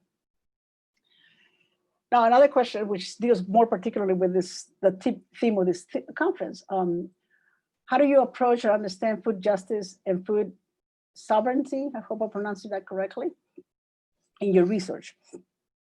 My latest research is quite different than writing a book. I'm developing a website, open source, digital project, and it's called El Paso Food Voices. And I'm going back to ethnography. I'm gathering people's stories from El Paso. And the reason why I have this here in terms of this particular question is because the way I understand food justice and sovereignty within my work is by listening to people's stories and figure out how they define them, and people define them differently depending on who they are and what they need, or what they're trying to accomplish. So that's not a prescriptive understanding of what this means, other than good food, providing for the people who need it. And what I have here, a few examples that I want to just quickly share. This is from El Paso Food Voices Stories. Roman Walker's, for instance, for him, food justice is healthy community garden, food, animal free, free from animal products. He owns the only all plant-based restaurant in El Paso. And when I gathered his story, he talked about this. He grew up with fast food. Eventually, he realized he understood about the food system. He understood about the food industry, about the cruelty to animals, the pesticides that we put in our vegetables and so forth. And that transformed him. Learning that transformed him. He was a teacher for a while in culinary school, in high school, teaching culinary arts. And he was teaching these kids. And as he was teaching these kids, and he was learning about Food Inc. and learning about the food industry and the horrors of the food industry, he said, once I know, I couldn't stop not knowing. So for him, food justice has become opening a restaurant that is, it's called One Grab Community. He has a garden in the restaurant. With the pandemic right now, he has actually been giving away the food that they're growing there. He has a system of paying it forward. So if you don't have any money and you still want to have a healthy food, you can go to his restaurant and eat. That's what food justice for him means. For Yolanda Chavez Leiva, a public historian, for her, in her story, what it means is learning to eat what's local. We live in what we define as a food desert here in El Paso. But one of the things that she argues is like, no, there's a lot of things that we call weeds, but they're not weeds. Calicas, you can eat them. Cacti, nopales, tunas. So her goal is to educate her grandchildren and in her classes about the foods that are native to this land. That's what food justice means to her. For Antonio Elias Lopez, he's a cook, and his goal is he calls the ancestral canasta. He talks about los siete guerreros of Mesoamerican diet, corn, squash, chile, amaranth, nopal, I'm forgetting one more. So anyway, he talks about, that's what he claims as sovereignty. And every time he cooks and every time he gives a plática, a lecture on this, he uses what he calls like the ancestral canasta. But to him, it also means being fully aware with the elements that we cook. And he calls them very powerful elements: earth, water, fire. So for him, food justice is having an integral connection to nature and to the elements of the universe. The other thing that food justice means for him is being generous when you cook and give time to cook. Give time to respect the food that you're cooking instead of putting it in the microwave, for instance. Give time and nourishment to the person that you're cooking for. So those are some of the things that he highlights. Another lady, Margie Juarez, a grandmother that I got her story, a little bit of her story. I live in El Paso, Texas, which all of you know is bordered with Juarez, Ciudad Juarez. This lady used to live about a mile, less than a mile from the border, from crossing the river. Somehow, many people who crossed the border without documents somehow knew to go to her house and knock on her door, and she would feed them. Whatever she had fed, whatever she had cooked for her family, she would cook and offer a plate of food to whomever knocked on her door. And one time her grandson asked her, why are you doing this? And her response was, God put people in ways of somebody who's going to help him. So who am I not to help?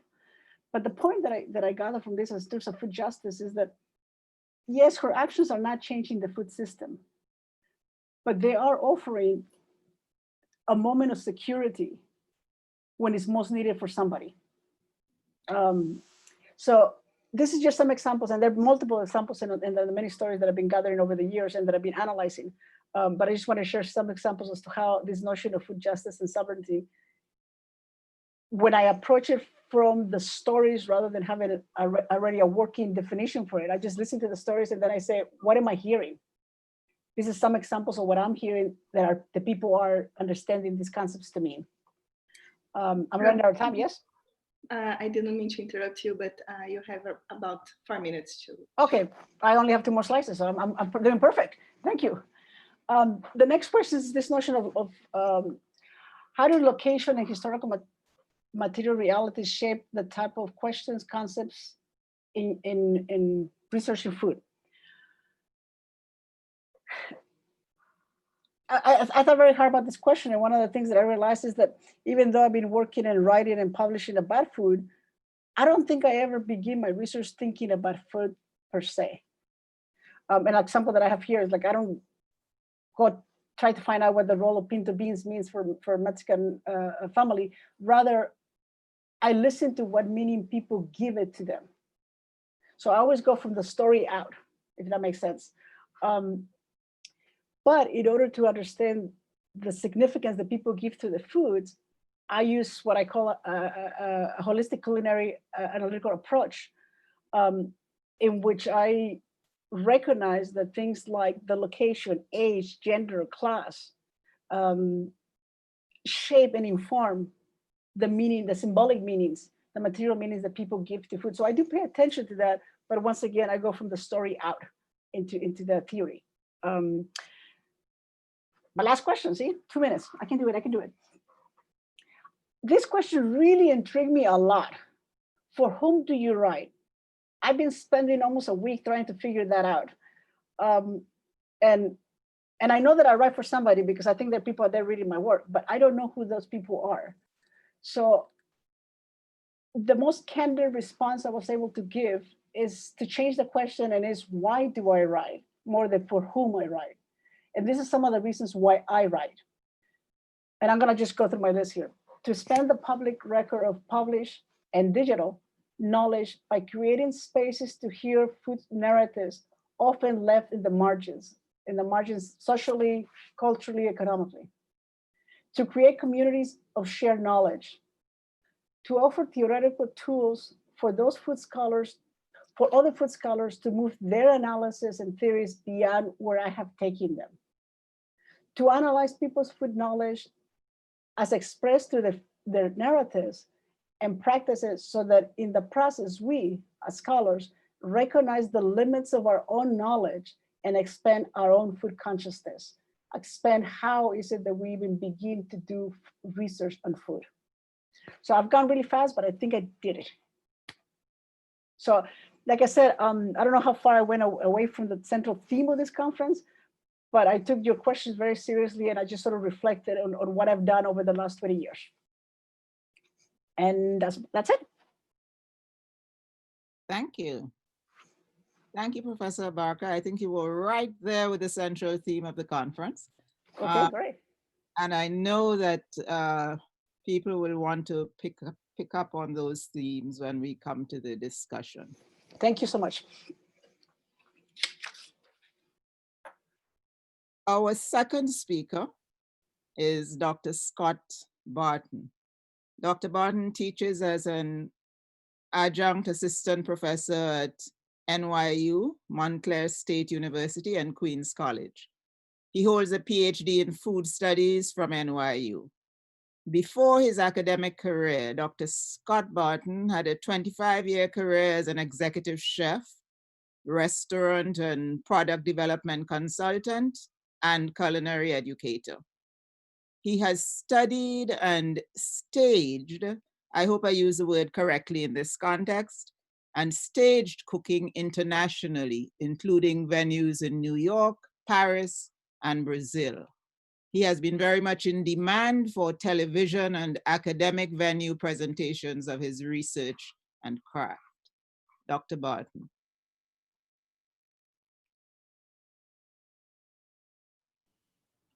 Good afternoon. Let me share my screen. I think this is where we'll do it.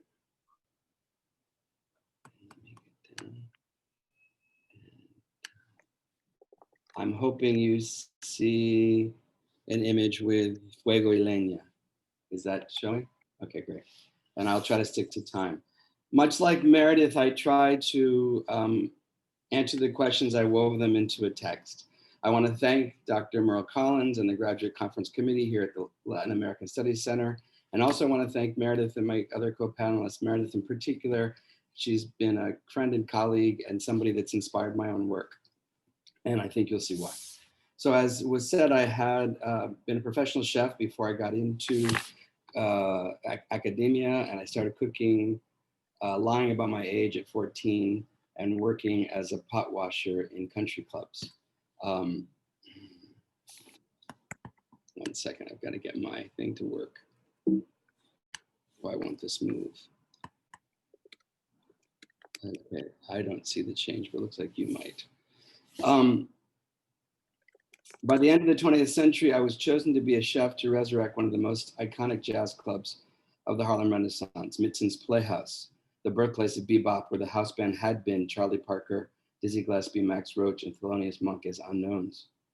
The place was unique in that it was a Black-owned restaurant and nightclub and geared to great migrating transplants. And so the food there would have had hog maws, chitlins, fricasseed dishes, as well as the emblematic grits, greens, ribs, and chicken that people associate with quote unquote soul food. I have been charged to reference the Renaissance and modernize the cuisine. And so right there in that moment, I was looking to understand how to bring out stories and voices, to paraphrase Meredith, to look at who was in Harlem in the Harlem Renaissance and who was there now. And it turned out that I didn't know this at the time, but obviously they're African Americans. And because of my own heritage as someone of West Indian background, there were West Indians, they were primarily greengrocers. There were West Africans, there were South Asians as street vendors, and there were Latinx people, though a lot of their cuisine wasn't coming forward at that time. To me, the conceit of this project that I'd been asked to execute, other than opening a restaurant and making a profit, which is obviously what restaurateurs want and restaurant groups want, was to give voice to a people, contribute to further validation of their culinary culture in a city known for the caliber of its foods, markets, and restaurants. This is not moving forward. So to develop that project, I began studying the influence of American Southern cuisine that I knew some, but not much. I have some Southern heritage, but it wasn't mainstay in my own culture. Ultimately, that project lacked political will and extensive financial resources, yet I became hungry to study and not simply to cook, and I continued to do research. Soon thereafter, this is really problematic. I'm sorry, but I'm having trouble with this, moving of the slides. So, and this is Minton's, obviously. So, the next two slides will show you Brazil. Soon thereafter, I got a residency fellowship at Instituto Sacatar on Itaparica Island, which is a short ferry ride away from Salvador da Bahia de Todos os Santos in northeastern Brazil. Here you see Salvador, and for our purposes, this is Itaparica, the largest island in the bay, 60 islands in total. And we should note up here, Cachoeira and São Felix were 3 sites within the larger Bahian context. And this is Brazil itself. And all of the sites I worked from, Rio de Janeiro, the city. Here is the state of Bahia, particularly Salvador. São Luís do Maranhão, up by the equator. And a little bit in the Amazon, in an island called Parintins. So I was the first fellow of artists to be a culinary scholar, chef in residence, if you will. And one of the questions that came up for me when I was in Brazil, having been researching in colonial slave ports in the United States for a few years, was very simple on the outside, but why okra? And I was really ticked by that because to me, okra is hard to like. I like it, I enjoy it, sort of the Rodney Dangerfield of vegetables. So why okra? And I was really unclear of what that was about. And so I began, again, paraphrasing Meredith, trying to find the stories amongst the citizens. So I interviewed everyday citizens, women who were home cooks, Ialorishas and Papalorishas, or priests and priestesses in Candomblé tradition, civic leaders, historians, fisher folk, farmers, as well as researching ingredients, quotidian meals, festivals where food was a focus, street food vending, going to and shopping at feiras or open air markets, looking at artisanal food producers and people who raised animals for slaughter, looking at the foodways integrated into candomblé, tambor de mina, mesa branca, and caboclo religious traditions that come out of West Africa, and some of them blend with Brazilian First Nations people. In short, a diverse range of commensal traditions and skilled gastronomic practices among African Brazilians in the states of Bahia, Maranhão, Amazonas, and as I said, the city of Rio de Janeiro. I quickly saw the role of faith in foodways embedded within the regional cookery that identify the lacuna that I had been seeing in North American cooking in the American South. There are two very salient moments to me among many experiences over the last 15 years. First, my initial popcorn bath, which radically changed my appreciation and consciousness around popcorn, which for me is a food group. In that moment, I understood how and why food could be sacred, and particularly outside of the temple sanctuary, and how it could serve as a cornerstone of cultural identity formation and a maintenance of heritage practices, and a way to be agentive, even when you're in an environment where you are the majority, but you don't have political power. And the second time was the reverence for the Baianos de Acarajé, or the Black Eyed Pea fritter vendors, particularly in relation to the FIFA World Cup World Cup games. And at that moment, in the 2011 to 13, 14, FIFA, if you don't know it, tried to change the national constitution. And a few of the things they wanted to do is they wanted to change the constitution to allow them to have full access. In Brazil, there were 10 cities that the FIFA games occurred in for soccer. And so they wanted to able to move about the cities, but they also wanted to have the food that they wanted to serve, even though the marketing prior to them arriving in Brazil, beginning with the London Games, was about Black culture, Black women, African deities, and regional foods. Their big sponsors were Coca-Cola and McDonald's, and they wanted to serve those foods.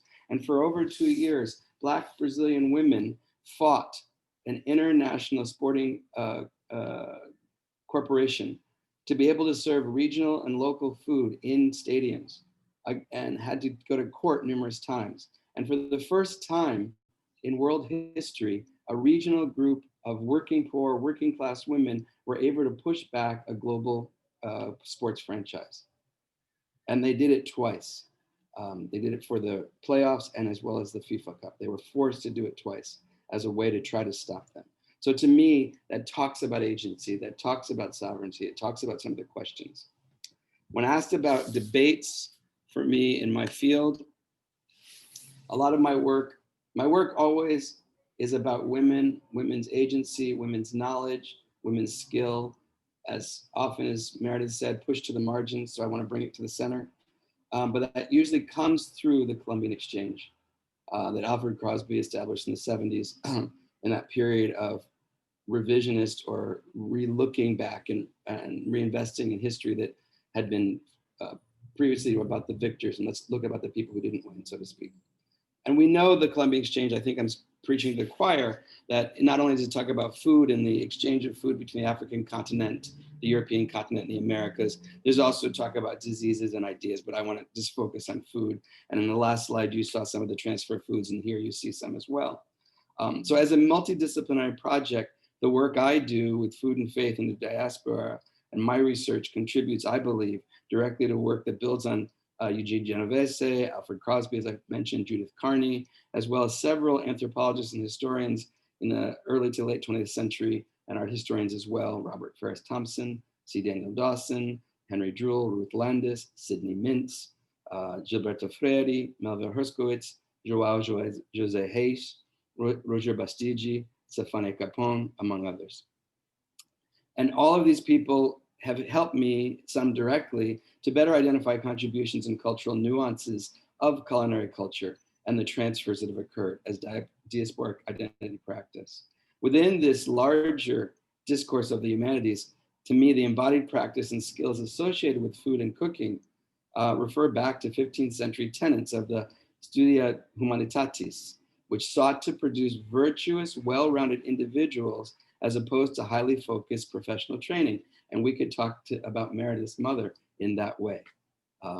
The study of food and foodways evolved from a direct relationship to galenic humoral theory and naturopathy to allopathy and scientific method, and has been evidenced by the evolution of nutrition and public health studies. This move has sublimated the study of food as a viable discipline. So food studies arises in my mind to interrogate questions that are germane to humanities research and all of its disciplines, such as gender, race, ethnicity, class, history, and anthropology. I like to think, building off of Benedict Anderson, of vital languages, because so much of what we do, we know that food and cooking is a model practice. And it's, as Meredith says, an embodied daily practice to cook. It elicits a level of enskillment through oral and physical training, repetition, and mimicry. And by enskillment, we often hear today of de-skilling, mechanization. For me, enskilling is sticking with the work of the hand, being involved with artisanry. So enskillment, orality, and evolution of taste suppose a shared method of communication in the kitchen, at the table, and across communities. Spoken and written recipes and their production as vital languages constitute a shared axis for communication analogous to Benedict Anderson's print language. Dissemination of language as a physical and gustatory practice, for me, evolves the cuisine and intergenerational communication. In Bahia, the presence of that fritter and its associated street food vendor, As Baianas de Acarajé, may be the Bahian metonym for the formation and maintenance of ethnic and racial identity, similar to Arjuna Padurai's identification of cookbooks' power to aid in the development of Indian culinary nationalism. Concurrently, exemplified by Mary Douglas's work on interpreting recipes and meals, this has the ability to potentially analyze sacred and profane culture, address issues of religious persecution, and advocate for Afro-Brazilian cultural patrimony. I'm going to play you a short video that's 1 minute long. It's from the Festa de Conceição from the 60s from public TV. There is sound, but it's very faint. But I want you to look at the embodied practice of this woman or women who are making acarajé. And if you don't know it already, the bean fritter vendors and the bean fritters themselves have been designated on a state and national level as being immaterial markers of cultural patrimony, of enslavement, and the history that comes with the Africans to Brazil. And so the act, the making, the movement of the body to make the quenelle, the way they fry, the way they stir, not just the finished product, not just the recipe, the whole continuum become this embodied practice, embodiment of their culture as exemplified through the bean fritter and several other things that are served from their cart.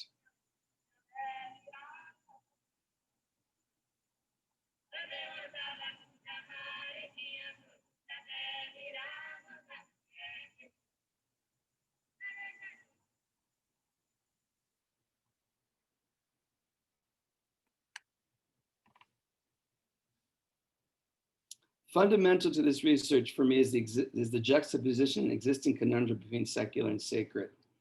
When these same said foods are deployed for secular consumption and commercial enterprise, the altered signification implies a Dubosian sense of double consciousness in my mind, presenting and selling the mimesis of sacred dishes in a secular public space, as these bean fritter vendors do, and are prepared by whether they're priestesses in training or even evangelicals who really don't ascribe to the African traditions, evokes not only a nostalgic sense of taste memory, but also an assertion of African culture and spiritual practice to the cognoscenti. And when they were or are still at times considered subaltern, they are asserting their agency and their right and their privilege to make their food.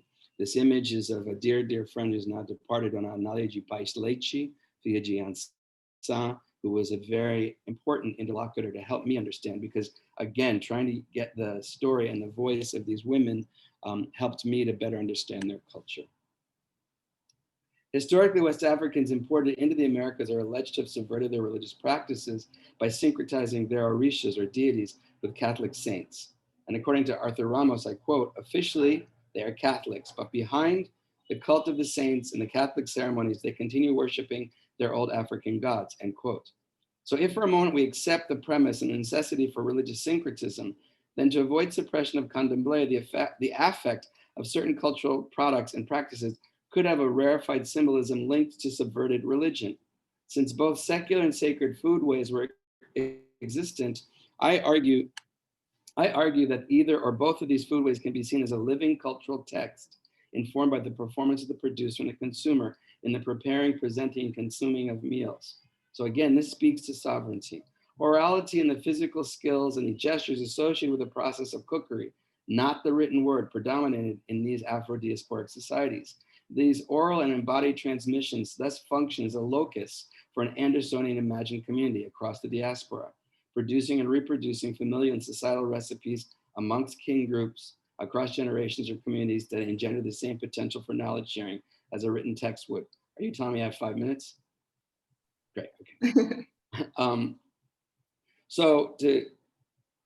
We can look at this across the diaspora, whether we're looking, as I do, in food and faith in the traditions in Brazil, candomblé, tambor de mina, mesa branca, caboclo, among others, as well as in Voodoo or Lokumi traditions in other parts of the diaspora. And I need you to focus on the fact that in all of those traditions, everything and everyone eats. Beingness or spirit is presented first to the deities that are fed ritually and virtually, as well as to the humans later in the ceremony. So after the gods are fed, after the ceremony is about halfway to 3/4 done, the congregants, the visitors get to eat a sumptuous meal. So to participate in prayer or to be present in the sacred space, you will be fed. Often temples are situated in neighborhoods underserved for viable and varied comestible options, what we have historically called food deserts or are victims of food apartheid. And so people know, who may or may not ascribe to the religious practice, that if they come at the halfway or 3/4 mark, they will get food and they will not be turned away, whether as an act of charity or community. And so there's another way that there's agency and food security and practice to preserve the community intact. So all of these, to me, are examples of some of the questions that you were asking us. I'm going to go forward. Just to show you, this is the day that they got the liberation of the stadiums, and they dressed in white, which is very important semiotically. You ask where the food, where I get my beginnings. It comes from my mother. Sylvia Pauline Alves Barton was a very magical woman. I wish she was still here. She was very ahead of her time, a proto-feminist. She wanted to be a chef, which made no sense, honestly, in the 30s, the late 1930s in New York City for a woman, and particularly as a Black woman. But she applied herself. The best she could do is to become a dietitian and work in alcohol treatment centers. But she approached cooking as if she were a chef and raised her 2 sons with that in mind. So before we were in kindergarten, we were learning how to cook. We were taught how to make our favorite food at every juncture that it changed. Because as Meredith said, our tastes evolved. And so she wanted us, whether or not we married a woman, to not be beholden to her or have her not be feeling that she had to be a maternal surrogate to us. And so this became very important. And both my brother and I really embraced cooking, and both have very good skills in the kitchen.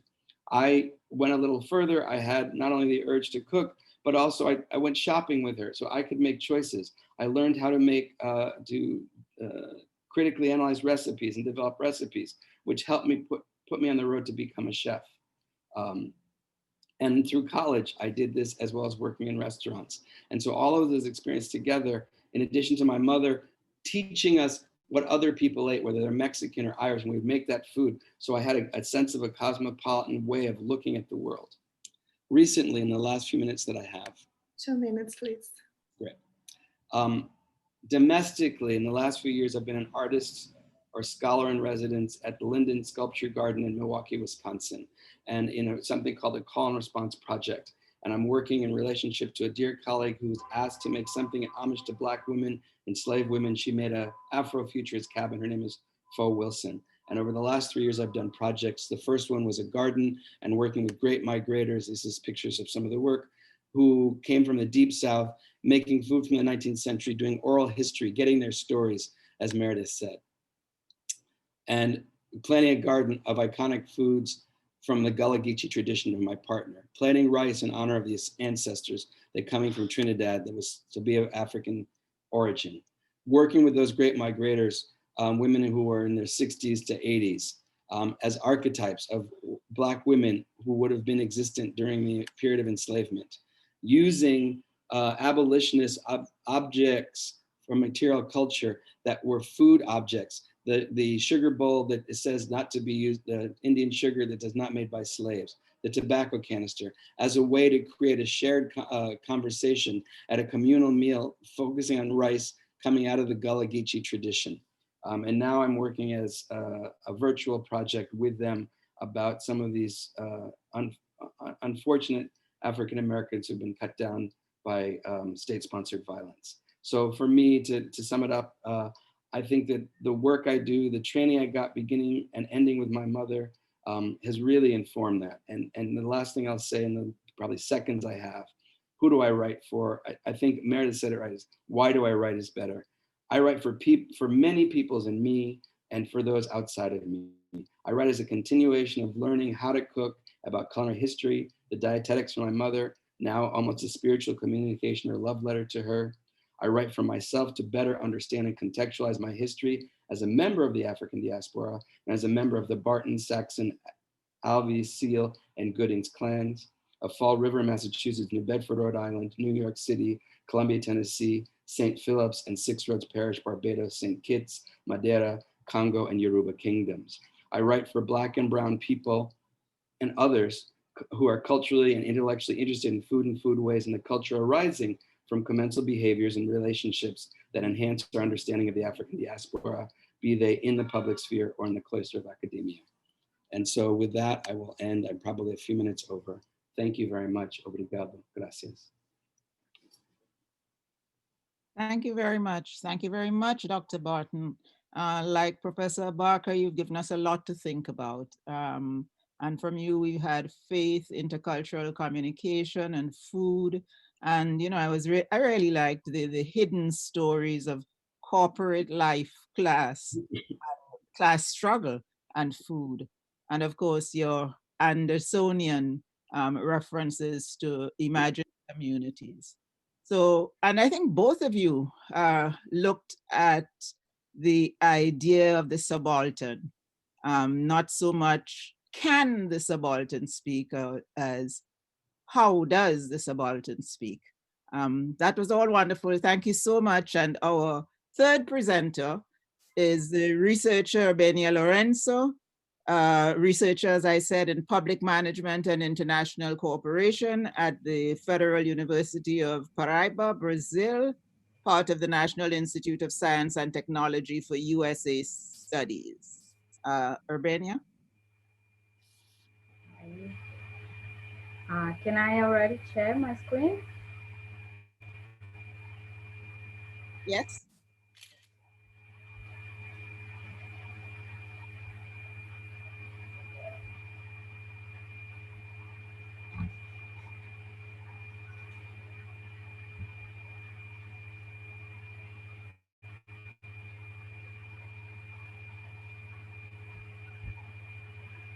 Well, hello everyone.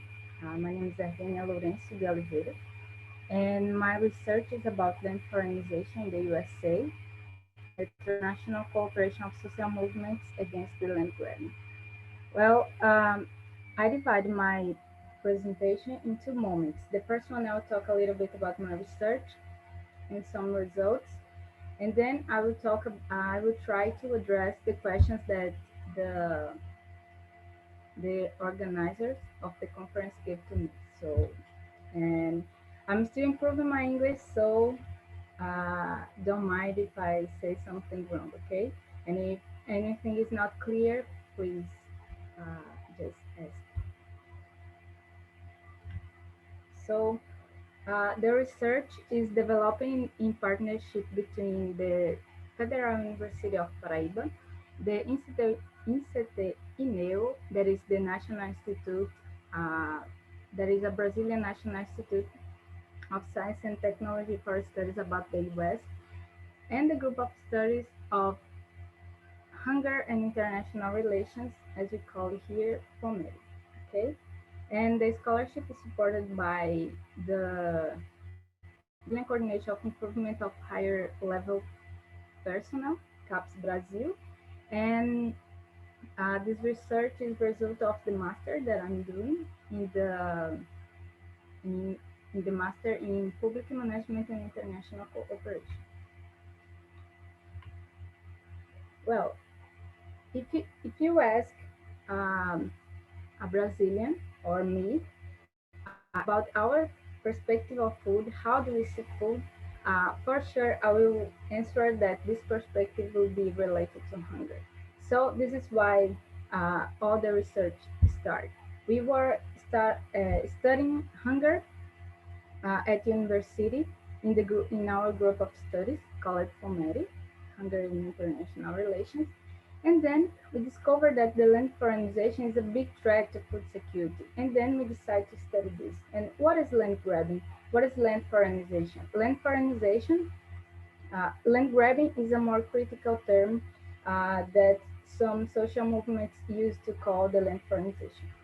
So land foreignization is a phenomenon that started in the beginning of the 21st century in response to global crises that start to happen. And then countries and large-scale companies start to invest in land to run away from this crisis, like the food crisis, the financial crisis, because the land is something more safe to invest. So they start to make those investments, large-scale investments, and then it start to cause a lot of problems. Those problems affect traditional communities in Asia, Africa, and Latin America, but also the literature recognizes that it also affects traditional communities in developed countries like the USA, Canada, and Australia that has uh, a lot of land. So we decided to study land grab in the USA, and the USA as a target. But the common thing for the academy, for the researchers, is to study USA as a grabber. But we are here studying the USA as a target of those land investments. And um, we are going also to try to address the social reactions to this. So the structure of the research will be this one. In the first part, we present the general scope of the land grab in the US, like the main areas of investment, main actors, foreign holdings. And the second part, we are trying to put the theoretical approaches and concepts that will help to understand the relationship between our two variables. The first one is land grabbing, and the second one, transnational cooperation of social movements. So, and in the third part of the research, we are going to present the results of our field research where I went to the USA. It was when I meet Anna and people from LAS, and they invited me to this conference. And I went there to make some interviews with organizations and partners of the US Food Sovereignty Alliance in the USA. And we use this USFSA as an example of transnational cooperation against land grabbing. The methodology is qualitative, descriptive, and exploratory research. The technique is bibliographical and documentary analysis, mainly based on the reports of the US Department of Agriculture. And we also use as a technique some interviews with members of social movements and organizations of the USFSA. So in the first phase of the research, we talk about the scope of the land foreignization in the USA. So according to the reports, about 21.8 million of acres now are I mean, not now, but in 2018, were in the hands of foreigners. And 2.5% of this and this 31 million of acres represents 2.5% of North American agricultural land. You may think that this is not a lot, but if you look closer, for example, today, China has around 25%, one quarter, of all the pigs that are produced in the USA. So this became a case of national sovereignty, like having foreigners controlling the way that you produce and you distribute food. Um, and the main use of land of those investments in the USA is timber and forest, cropland, pasture, and other agricultural land activities. Well, in this figure, you can see um, the states that has more land in hands of foreigners. Okay, we can see in the south of the U.S., you can see that they have more uh, foreign holders. Okay, and in this figure, we can see um, the foreign holdings, of U.S. agricultural land from 2004 until 2018. And as we can see, around 2008, when happens that global crisis, the investment on land in the USA just grow. And what are the effects of these big land investments in the USA? Uh, we identify these four effects. Threat to the national sovereignty, since you have another actors controlling your land and your resources. Food security problems, direct problems for small farmers, like they as the as the investment in land start to grow, as the investment in land start to grow, the price of the land start to raise. So the small farmers doesn't have access, conditions to have access to this land. So the state of food insecurity start to grow. And another problem is related to the environmental problems that we already know. Well, to try to understand uh, this land, and after those negative effects, we have a lot of uh, reactions from civil society. And to try to understand these reactions that were in a transnational level, we just choose three approaches to try to address uh, our our our research. The transnational rural movements approach, the globalization from below, and the transnational advocacy networks. The first one says that resistance to neoliberal globalization begins in the rural areas, and they put the concept of food security as something that emerged from rural movements. The globalization from below is important because it says that there is a globalization from above, that is the globalization of states and big companies and big multinationals. And in the other side, you have the response to this. There is the globalization from grassroots movements and sectors of the society that are in the base. And this is also important for us to understand this transnational cooperation against land grabbing. And the last one is the transnational advocacy networks that puts the concept of boomerang pattern. That is when nationally there is no space to put the demands. Usually social movements and organizations of advocacy, they go to the international level to try to take more attention to this and affect national politics. This is why it's called a boomerang pattern. Okay. And the other idea of this approach that is important is that they consider strategic action as a characteristic of the transnational advocacy networks. They act strategically.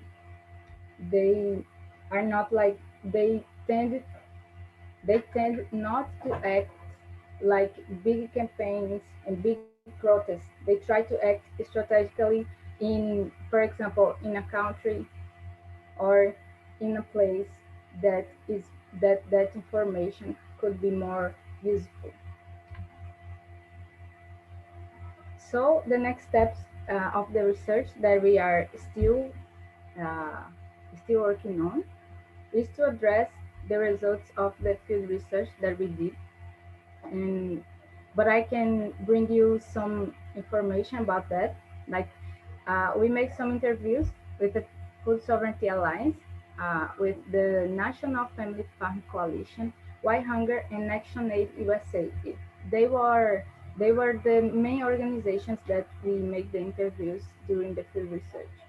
And we find out in the interviews that the USFSA is the result of discussions in the international forums led by, sorry for the mistake in the slides.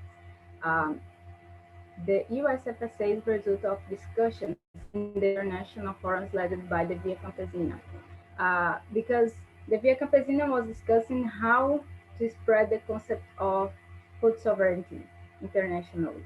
So they discover and they find out that was necessary to create an alliance inside the USA because a lot of food policies in the international level come from the US.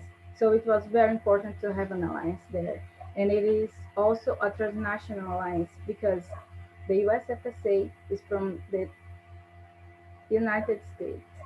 They are national, but they have a lot of international connections. This is why we consider them as a transnational cooperation of social movements. And another thing that is really important about the alliance is that they had a structural change in 2015 that they, how can I say that? That they put the grassroots organization in the front, I mean, in the leadership of the decision-making process. In all the assemblies and this kind of stuff, they use the grassroots movements formed by indigenous people, black people, women, and immigrants. They use all these movements and they try to put them in center of the decision-making process, you know. And the other organizations like Why Hunger and Action Aid, there are organizations of advocacy and this kind of stuff. They try to help with money or with organizing the meetings and this kind of stuff. But to talk about the alternatives, to talk about the problems, they valorize, is that right? They gave more importance and to the grassroots movements. Well, now, trying to connect this research with the debate that we are having here, um, I'll try to talk about my experience in the research briefly. So the concepts that have shaped my research was the land grabbing concept or land foreignization, the food sovereignty concept, and the globalization from below versus globalization from above debate. That is this big debate between this agriculture of large scale, monocultures, and this kind of stuff, agrochemicals and chemicals in the agriculture, and the other kind of approach that is from the social movements more tied to food sovereignty. Rebecca, you have about 5 minutes. Sorry? You have about 5 minutes. Thank you. 5? Okay. Okay. So they asked me about food justice and food sovereignty in my research, in our research.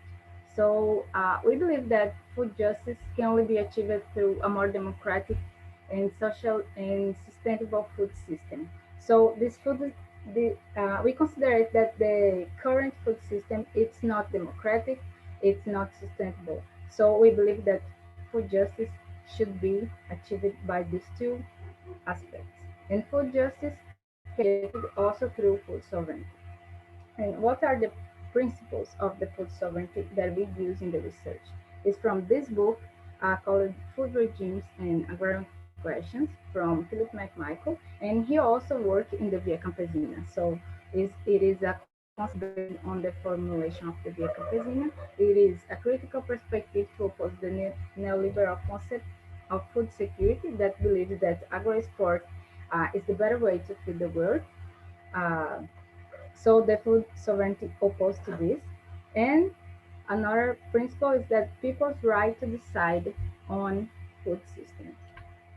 And the main aspects of this food sovereignty that we believe is that we believe that the book address for us is proximity between local producers and consumers. It is important because um, if you live here in Paraíba and you buy a fish that came from Europe or a fruit that comes from Europe, you are going to spend a lot of money with uh, transportation and this kind of stuff. So if you consume more closely, you can help local economy and also avoid waste of money. Uh, Another aspect is the agroecological practice, and another aspect is rights of food, food producers and consumers on quality and variety. That is something that the current system doesn't allow. Well, about my personal experience in the research, I'm from northeast of Brazil, the state of Paraíba, um, and my family is from the countryside, but they moved to the capital because of the hunger. And well, sorry. And this is the reality around Northeast. It's the poorest part of my country. So it is a very complicated contest, and this is why I think that study something related to food and to hunger is something fair, is something tied to justice. And I remember, I don't know if I will be able to say that, but I remember my dad saying that his dream when he was a kid was to eat an entire bread,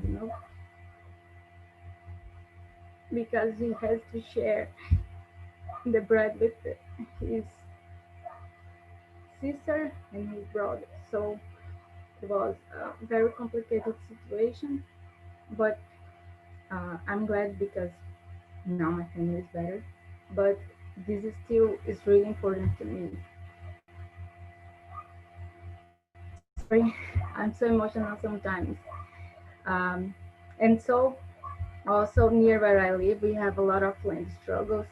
For example, and it's not something old, it's something current. For example, in 2018, as you can see in the picture, is a funeral of a landless worker that died in those land struggles. And then, because of this uh, problem of the hunger and these land struggles, this uh, shaped a lot the things that I love to research, the things that I think that is fair to research, the things that I think that is more tied to justice. So I don't know if this was what you mean, what the guys mean when they asked me to do that, but well, uh, and then those material realities help to shape my research, to choose study hunger in international relations, to choose Josué de Castro, that is considered as the famine geographer, that wrote the Geografia da Fome in 1945, and he wrote about the structural hunger and how to end the hunger structurally. He was a doctor from Pernambuco, that is a state near to mine, and he was a doctor. But he found out that always he gave the medicine for the people, but people always come back. And then he discovered that they were coming back because they didn't have food to eat. So he decided to study this hunger and how to end with that. Um, well, and all the other things that we study in our group of studies and this kind of stuff are related to this personal experience I think that I have. So food justice, uh, uh, that people can participate uh, of the wealth that our nation produce. You know, that we can have food security, we can have food sovereignty, and also it shaped the way that I choose social movements and agroecological and organic food as important things to research. Hi, Leña. I don't mean to cut you. You have no minutes, but It's the last slide. please, I'm sorry. you're And yes. okay. And the target audience is the government members, congressmen that can use this information of those research to use and to build food policy. Researchers to promote the concept of food sovereignty, and activists that can provide information and also collect alternatives and agroecological practices that can use to improve the lives of traditional communities. I'm sorry for past the time, and muito obrigada.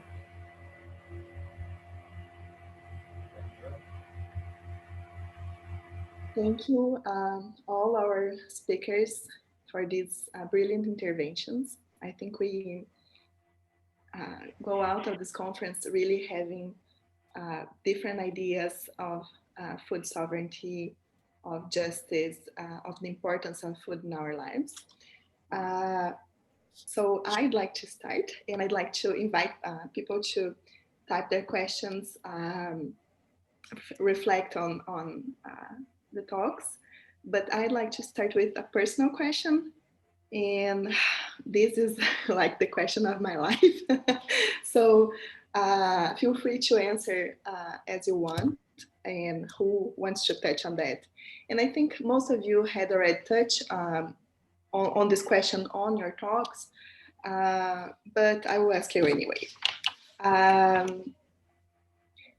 So how do you think food in general, and your study of food and your intervention in food studies, in history of food, in all its dimensions, memory, subjectivity, embodiment, faith, land, reveal about autonomy and how we can reflect on autonomy when we consider food?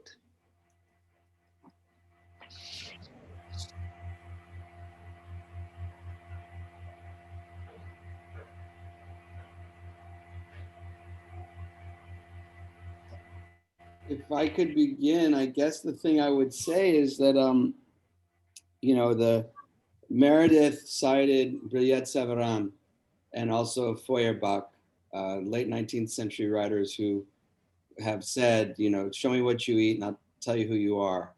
Usually talking more about class position and work, or man eats what man is Feuerbach. I think the directed energy to grow what you want to grow. I heard a discussion earlier today about a couple of women talking about their grandmothers and their grandmothers cooking. And one woman said she couldn't find a image for the, what do you call that? I think it's tamales tontas. But this directed desire to put the seed in the earth, cultivate it, raise it, and prepare food from it that you're going, you know, we do eat alone in the modern world, particularly under lockdown and COVID, but we usually make food to share with other people. And food is an extension of who we are as ourselves. And so I think that it becomes the vehicle and the vessel to express yourself. It is a transmogrified sense of self, because you put in, whether it's, as Meredith paraphrased Austin Clark, who you or no, Machado and Austin Clark, who you had been and who you are now. It's giving us a sense of who you are in the world and how you look at the world and how what you value as important to share with the people that you break bread with. And it gives you the ability to, you know, I guess the easy story is Slave Gardens, the original farm to table food. I'm oppressed. I'm under the yoke of chattel slavery, but I'm going to grow something that will make me feel like I'm home, even though this is not my home and I don't like where I am. Can I say something? Sure. Great question. I think the only thing I would add to what Scott just said is to realize, well, what do you mean by autonomy and how do you want to understand autonomy? But to realize that our relationship with food is an ongoing relationship with it, and recognize that as a process. That if you eat certain ways now and then you eat certain ways later, is not. It's part of that assertiveness of where you are at that particular moment in your life. I think that's the way I would describe it. I would describe it as we maintain, or you can maintain autonomy with an understanding that your relationship with food changes constantly, and just being aware of that change, being aware that it is an ongoing process and that we're always learning, and that the different places that we are, seeing that it is a communion with others, but also a communion with self. I mean, you're talking about, you know, COVID-19 and eating by ourselves, but when you eat by yourself, you're communing with yourself in whatever you cook. I mean, with COVID-19, some of us who are creative in the kitchens, I'm sure we're creating some incredible, bizarre, weird dishes, because it's like, well, what do I have in the refrigerator? But you still maintain that autonomy, that sense of creativity. Like I said, to me, the best way that I can describe it, I seen it in some of the stories that I read, published stories, but also in the graphic stories, is create with what you have. And that's a sense of autonomy and agency. That's the best way that I can think of framing that sense of autonomy. That's all I have to say. I'm gonna mute. Vale.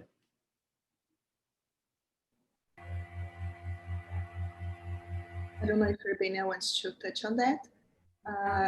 I have something. When you talk about autonomy, I remember one interview that I made with a guy that was from NAMA, that is an organization of fishermen, and he said that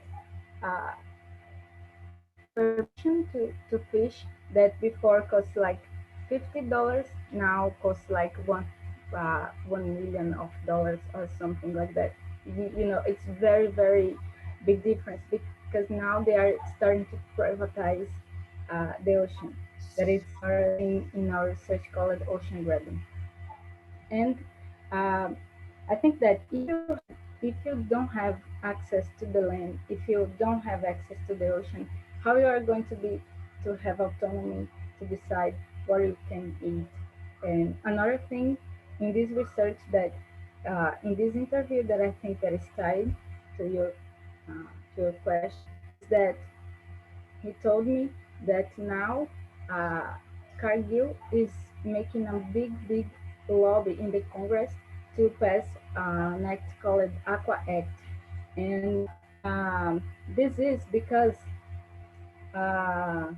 they wanted to do in the ocean grabbing a kind of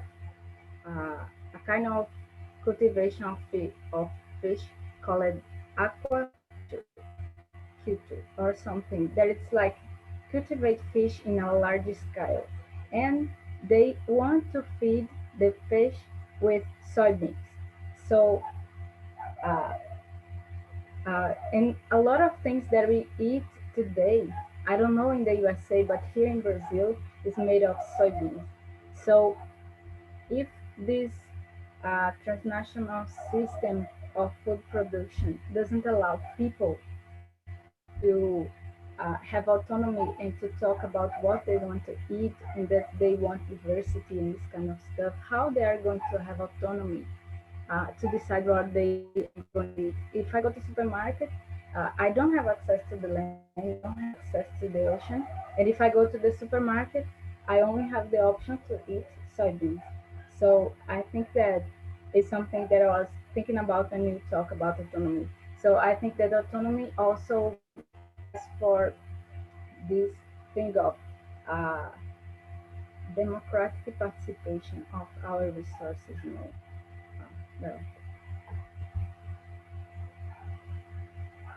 Thank you. So I have another question from, there's an airplane passing by. Um, there's another question from the audience to Urbania and Scott. Can you reflect upon each other's presentations as distinct embodiments of appropriation? One as legal appropriation, the other one as cultural appropriation regarding land and food.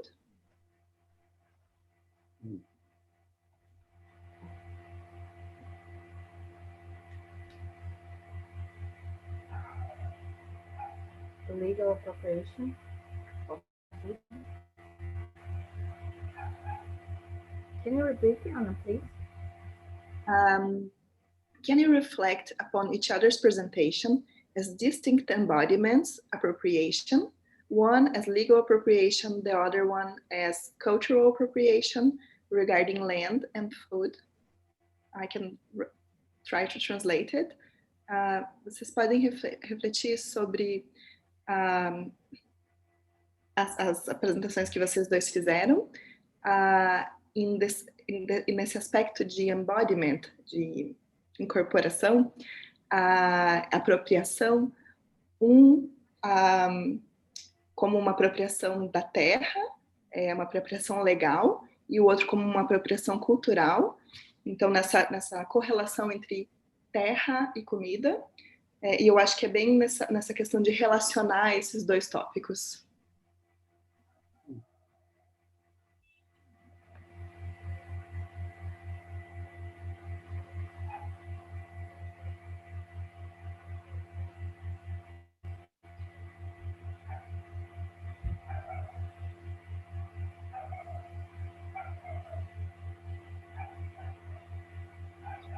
Well, I don't think if I understand right, but talking about legal appropriation of land, one thing that we have is that usually traditional communities should be the more legitimated people to be in the land. But uh, but all the discourse and is that is to put them away from the land. And I think that, and they do this in a legal way. For example, in Mozambique, uh, when I was researching, uh, some project of cooperation get there to try to make an agriculture for exportation, uh, for agro exportation, and they just took rural communities from that place, and they did this by a legal way because the traditional community didn't have the titles of the land. But I think that historically they have the right to be in the land. But sometimes if uh, if there is many actors with interest in some big projects, so I think that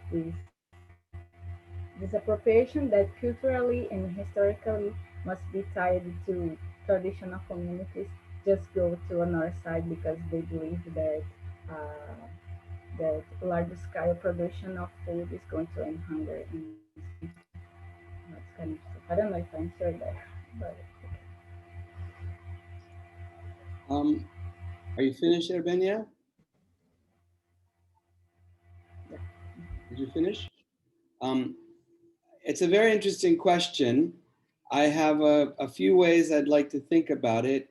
One of the first things, if I understand that I'm really to reflect more on Erbenia more than on my own work, the first thing it makes me think about is in part what she had just referred us to, and the idea of the soybeans, right? And the idea that the foods that may be historically grown in a given geography are being supplanted by world commodity crops, much like we see BT corn in India that are affecting small shareholder farmers who would normally plant a range of products, but are encouraged to plant cotton to be on the world market, and they're not able to grow the foods that they know from their own cultural traditions. And if they were to, so to speak, go hungry, they don't have food literally or figuratively in their backyard. I think this in Brazil was evidenced in the South with the unelected president Michel Temer's program of ballots, beef, and bullets. There was an initiative to limit peasant land rights that seemed to satisfy the evangelical factions in the country, and at the same time suppress dietary practices that were counter the ideologies and the ways of being in southern Brazil.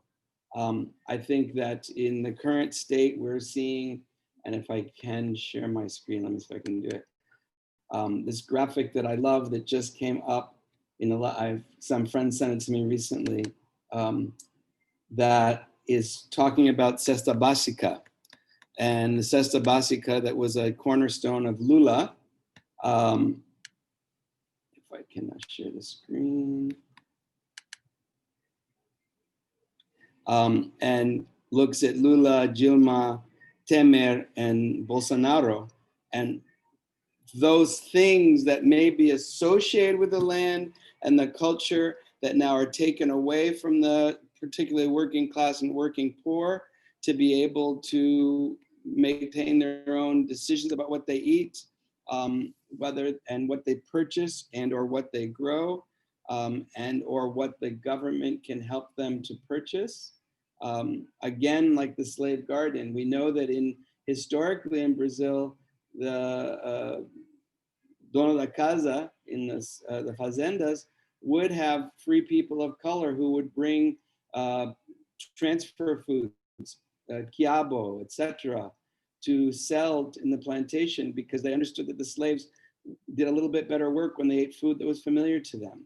So this inability to assert yourself, if we look at Teresa Coração's Manjiva project, to look at mandioca throughout the country and how it's important and a cornerstone for people in their diet and in their expression of themselves, their autonomy again.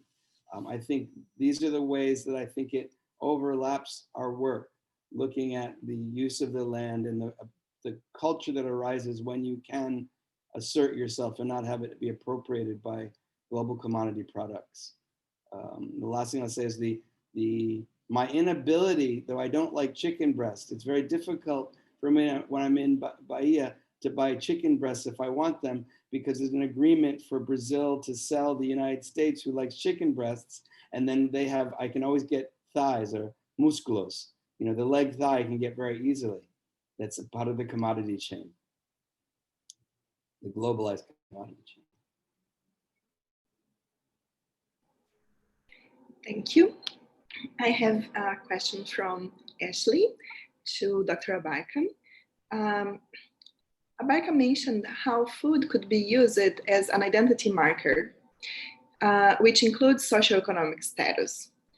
The phrase comida de los pobres struck me on how food really speaks on these markers. These also brought up this question.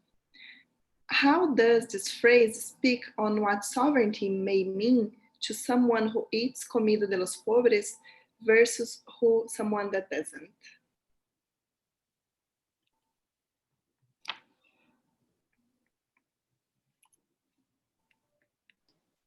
Okay. How does sovereignty. Repeat the question one more time, please. Sure. Just the last part. Yes. How does this phrase speak on what sovereignty may mean to someone who eats comida de los pobres versus who someone that doesn't? I think the most sort of honest answer I can give to that question is that this is a question for us academics, okay? How are we using the concept of sovereignty? Because when I use the comida de los pobres, or when my mother used the comida de los pobres, her concept of sovereignty at that moment was being able to feed her hungry children. It didn't matter whether it was, the tortillas were not homemade or not, or whether she bought it at the store. It was the immediacy, the urgency was the feeding of children that she had. That's what drove her notion of providing. Now, how does that kind of sovereignty work with somebody who does not eat comida de los pobres?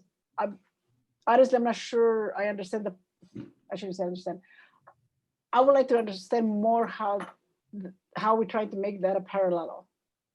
I hope I'm being articulate enough, I'm sorry. When I said that I never really, I'm not really working like our two co-presenters here, you guys are working with more clear issues about sovereignty in terms of appropriation of lands, in terms of the global production chain. That I can understand how sovereignty will work in a bigger scale. In terms of my work, I'm really talking about individual people's stories and how they see it within their own lives, how they see this notion of food justice, of providing what is needed. So I'm having a hard time figuring out how to take that notion of, well, let me phrase it this way. I mean, if you were in Paris and you were eating chilaquiles, you would not be eating comida de los pobres because it's really darn expensive to buy tortillas in Paris. So talk about location, right? Location and social materiality. It depends on where you are in your own life, whether the same concept or the same idea is going to carry through. And oftentimes it doesn't. I'm not sure that's a fair answer, but that's the only one I can give at this moment, that I'm not sure those concepts that we work with, sovereignty, justice, food systems, embodiment, appropriation, autonomy, clearly translate dependent on the story that we're listening to. And I would just invite all of our colleagues in this field of food studies to always be attentive to where the stories are coming from. That's all I have to say. Great. I have one last question for the three of you. And this question came from a perception that our committee had reading and researching about food studies and histories of food. And we might be mistaken, so we also ask you to correct us if we are. So we noticed that when we look at food studies, especially here in the US, there is this emphasis on memory, on identities, on individualities. And when we read Latin American historians or scholars thinking about food, we see this attention to land, to something more collective. So our question is more or less like this. How material and symbolic, how we can understand symbolic and material dialogue in these two parts of food studies. How we can help each other. How the literary analysis, recetas culinárias, map the diasporas. How we can contribute to the understanding of struggles in Latin America. And what type of interdisciplinary and transnational collaborations are possible or needed in order to combat capitalism or colonialism? I don't know which question is more difficult, so feel free to tackle whatever you want.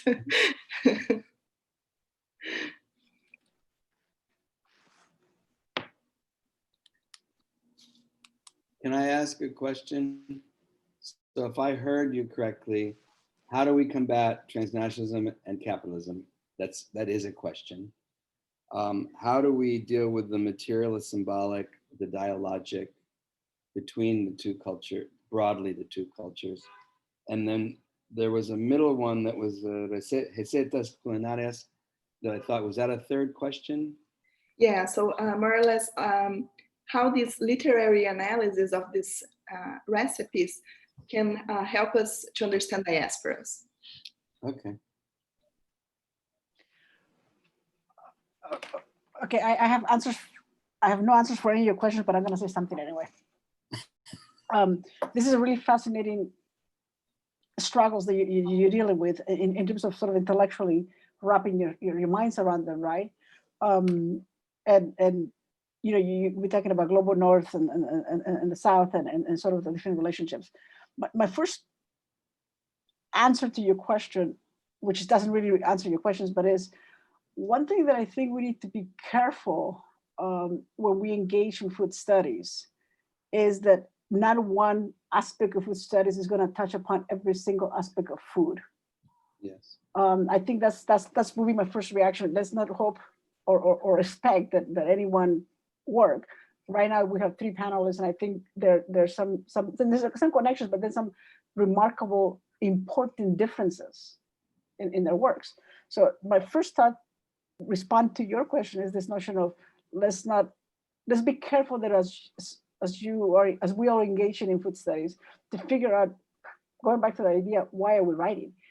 What is that target goal? Because you will be asking a different set of questions. In the United States, maybe we don't talk a lot about land. I don't know, have we given up to the fact that as single individuals, we're really ever going to be able to own massive lengths of land? Are we accepting that kind of reality? Let me stop in that with that, just sort of kind of, I don't want to call it caution, but that's just kind of awareness that we need to be careful not to want to make food just because we call it food study that is going to cover every single aspect of food. Its material reality is very important, but it's equally important as a symbolic. The spiritual, the sacred, it carries certain weight versus the autonomy of not being able to fish because the water is not owned by a multimedia corporation. So I struggle with your question. I think it's a wonderful question. I'm not sure I really can provide an answer. So to respond, to kind of be in conversation, I tend to agree with Dr. Abarca. I will say, and I don't think this negates what she said, food is in everything is in food. You know, we can have economics, biology, sex, gender, et cetera, in food. And so as such, if you really look at the field, it attracts people. Some have work that I have no interest in, and not to say it's not good work, but it's so far afield from the way I'm looking that I need to kind of reposition myself to understand how they found that place in food. And I'm not saying it's not justified and it's not good work, but because we can find everything that's in the human condition in food, economics, war, et cetera, it becomes that much more complex to try to break it down. And just as we would say about any of the individual Latinx cultures that are represented by the people at this panel, or Afro cultures, none of us are a monolith. So we cannot invest in one and say it is a signifier for all. And I guess that after that, trying to parse it out, excellent questions. And I think if I'm hearing, it speaks to the complexity. You know, I think one of the things I find when I talk about food studies to people who aren't of it and really don't understand it, they initial facile response is that it's very superficial. It's sensory. It's mutable because a lot of food it ends up being a memory because it's the materiality goes. Maybe these things stay that I use to consume the food I have, so I remember that and how well it's crafted. But the food itself may disappear and get excreted, becomes part of the, almost in a Bakhtinian sense, this circle of life and shit and restoration. And so we need to look at it, I think, from many vectors. And that can include the dimensionality you've seen in this panel and in some of the panels I've observed in the times I've been able to come through the conference in these last 2 days. And as Meredith said, it is both. And as you kind of to say back at you, it is material, it is symbolic, it is dialogic, it is literary. And how we find it and then where we go with how we find it. I guess for me, when I think about us three, I think in one way, what maybe unifies us, we're all trying to give a certain kind of voice to a variety of people and have them be registered in ways that they aren't existent in the documents in the official register in the archive, and read it across the grain and make it more inclusive, make it more elastic. I really like your question, but I could take a week to answer it. And I don't know if I would have an answer. And I hope that I've done something to add to what Meredith said and chisel something out of your question.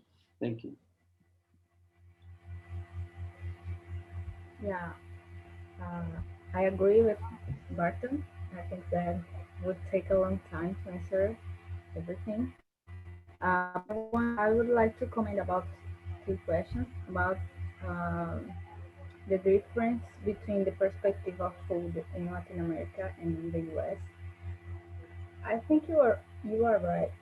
You guys are right in considering the different perspectives depending on you are living or where you are researching. But I think that we also cannot consider the USA as a closed state, as a closed actor. So if we look for traditional communities in the USA, maybe they are making research about land struggles and food sovereignty. This is why my research, I think that try to bring this idea that any country, it's like a closed country, if they have different, they have uh, the actors that are in the base and they have actors that are in the leadership of the decision-making process. So I think that if you look at the organizations that are from the Alliance, for example, you can see a lot of discussions about hunger. Uh, and one of the things that I discovered when I was there is that around 50% of North Americans are in a situation of food insecurity because they the things are very expensive. So to pay the rent and to pay the other things, they have no conditions to have 3 meals a day. So this is something that is happening in the USA. So yeah, I think this is important. And also here in Brazil, if you come here, there are some part of the population that are suffering, uh, that are suffering with food insecurity. Um, And another thing that I want to say, how can we help each other? I think that this that we are doing here is one of the ways to help each other because when I was there, I saw that there is a lot of mentorship with movements and uh, grassroots movements. They take people in the USA. There are farmers, there are black people, and they take to Africa to learn practices of agroecological production, and vice versa. They receive in the USA. They receive people uh, from Africa to see the reality of the USA. So I think that the way that we can help each other is doing this interaction between us, that we have a common view or a view more, I don't know, mm, more participatory or something. And then, yeah, I think that. Can I say one more thing? Thinking about it, Evenia helped me to think a little bit. I think and not just between, in many ways, we need to rethink what it means to be cosmopolitan. The old idea of being a cosmopolitan was a certain worldliness that was really ascribed to an affluent, usually white male. But it had a sense of a scope of how you saw the world and yourself in the world. And I think we've had generations of American exceptionalism or excuse me, USA exceptionalism, because we're all American. And that's where it starts. That, I like the phrase United Statesian instead of American, because often when I'm in Brazil, people say, I don't think like you, so don't call yourself American, because I'm American too, right? And so the sense of American exceptionalism that preferences the global north, and I see it in food products that more and more, I saw a lot during the Obama administration being filtered into Brazilian stores. And the idea of people not wanting to eat traditional food and wanting to eat international pizza and pasta, and not realizing, like Teresa Corazon's project that I think is excellent, to look and value who you are in the place that you are, even if you're evolving, as Meredith has showed us. Very much, as you said, movements at Albania, we can look at Black Lives Matter here, but realistically, Reajo Seja Morto precedes Black Lives Matter. But the inference is that the Black Brazilian is going to look to the north to understand where to move, but actually often the Black Brazilian has been at it as long, if not longer, but we weren't looking there. And the last thing is, in terms of land, I would say that where I see it and have seen it, since the beginning of the 20th century, I want to say 90% of land owned by Blacks was taken from them. And so there is a very important land movement among Blacks in America. And there's a big movement that's arising of young Black people from their 20s to people who are wanting to retire and reverse the Great Migration and move back to places where they can have some kind of relationship to the land, whether they're farming or just have a freedom of movement to circulate, almost in a Thoreauian, Walden sense of being able to move in the land and feel unfettered.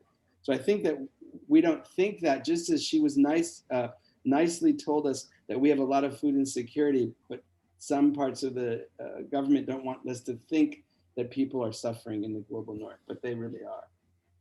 I think we have to chip away at a lot of these mythologies and exceptional ideologies, and that a conversation at a common table could bring that about. The last thing I'll say is, though his politics have changed, Peter Fry's article from the 70s analogizes feijoada with a stew in I can't think, it's like, okay, English, okay, I can't think of the name, but it's the English, I wish I could tell you the name because it would matter, and I'll try to look it up. But he's looking at where Black culture in the United States is paralleling Brazilian culture, that he's making this connection because somebody's in his home who's making food, and the Brazilians say, oh, I eat that too. But if we look at it on parity and don't value one, make a hierarchy, we maybe have a conversation. And I'm frustrated that I can't think of the name of this article.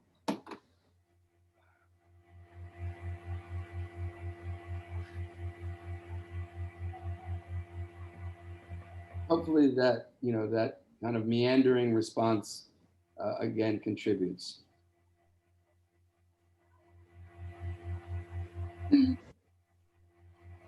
Okay, I think please, Scott, if you find it, please type on the chat or Q&A for us. So I'd like to say thank you so much for accepting our invitation, for being here to talk with us, to answer our questions. And now that we have all the answers to food justice, let's spread it. I'd like to say thank you also for all the participants that were here today and yesterday to discuss with us and to think about these very important questions of how food interfere in our lives, in our societies, in our justice system. So now I'm gonna ask Victor to come and say the final remarks and say goodbye to everybody. Thank you very much once again. Thank you. Thank you, Anna, for the opportunity and for the invitation. Yes, thank you very much to all of you. I did type in the chat, but thank you to Ebenia to learn about your work, and Meredith has always been a fan and has taught me often, virtually and realistically, actually, and to all of you at the Latin Studies Center. Thank you, all of you, also for the speeches. Were amazing to hear from your experiences and research. Thank you a lot. Just a quick thank you too. Thanks for the invitation.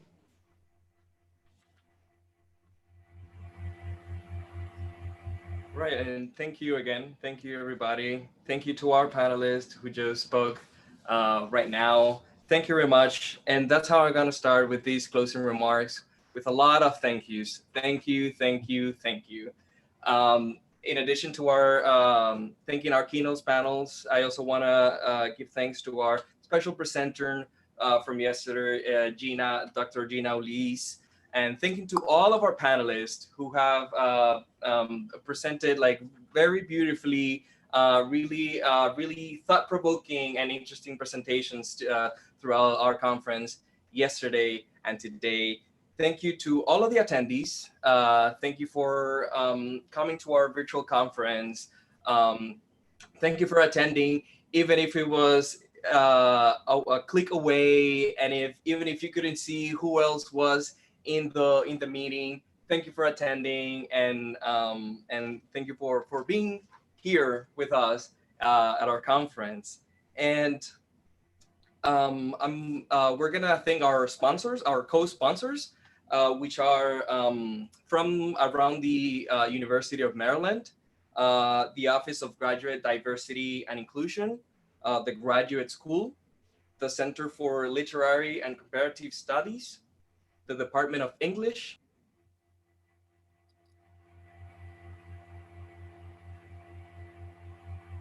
Ana said, I'm Victor Hernandez. I am the graduate assistant at the Latin American Studies Center at the University of Maryland. I also want to acknowledge that, especially that Dr. Barton brought it up, and given all of the common thread conversations in our throughout our conference, and especially now of bridging the gap between theory and research, and the bringing down to the ground to the lives of people and community and movements. Acknowledge what the results of the case of Breonna Taylor, the killing of Breonna Taylor just a couple of days ago, the fact that the police officers were not indicted with murder. So just wanted to acknowledge that.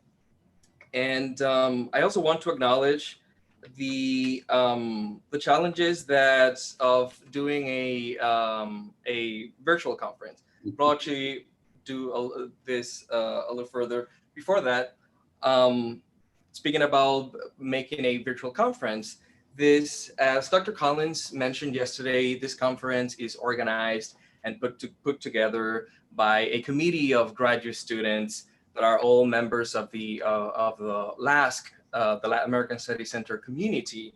And we are part of the the LASC Graduate Student Collective, that is a student group, part of LASC, of graduate students. And part of what the group does is also work in this conference. It's one of our, if not the the major event that we put together every year, which we have been doing for the past few years here at the University of Maryland.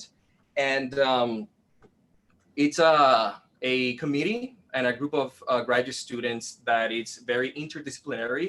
We come from various departments from across the University of Maryland, fields and disciplines, including Spanish, history, women and gender studies, ethnomusicology, engineering, urban planning, sociology, English, and comparative literature. And as a center, as part of as a center for the studies of Latin America and the Caribbean, and as members of this community, we, the graduate students and the collective and the committee, value interdisciplinarity by promoting, producing projects and events like this conference, in which interdisciplinarity is at its core. And I want to mention one of each of our members of the community of the committee to really acknowledge the hard work, a lot of the really hard and a lot of energy and time that we put into putting this together, work that is obviously unpaid, that we do as part of our extracurricular activities. And in no order of preference, I'm gonna list the graduate committee: Daniela Bulansky, Daniel Laplace, Jonathan Brower, Lisette Escariz, María Ángel Villalobos, Marco Polos Juárez Cruz, Mariana Reyes, Nancy Vera, Néstor Romero, Ofelia Montelongo, Sergio García, Sabrina González, Christopher Reed, Lisa Carney, Keisha Allen, myself, Rodrigo Martinez, Ana Mendez, and Noeli Alvarez.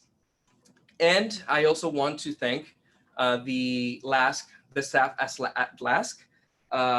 Thank you very much to Ana Mendez, who was the previous GA last year, and is now moved on from UMD, as you know, in starting a PhD program at UPenn in history. And she was the one who last year, as the graduate assistant, led and worked with the committee to put together the conference. Thank you also to our postdoc, Lisa Carney. She's also part of the committee. Thank you to Cindy Morales, who is our undergraduate office assistant. Thank you to Eric Tomala, our assistant director of the center, for all his tremendously hard work behind the scenes. And thank you to Dr. Merrill Collins for her mentorship throughout this process of putting together the conference. So with all that, thank you again very much to everybody. And we'll see you hopefully next year.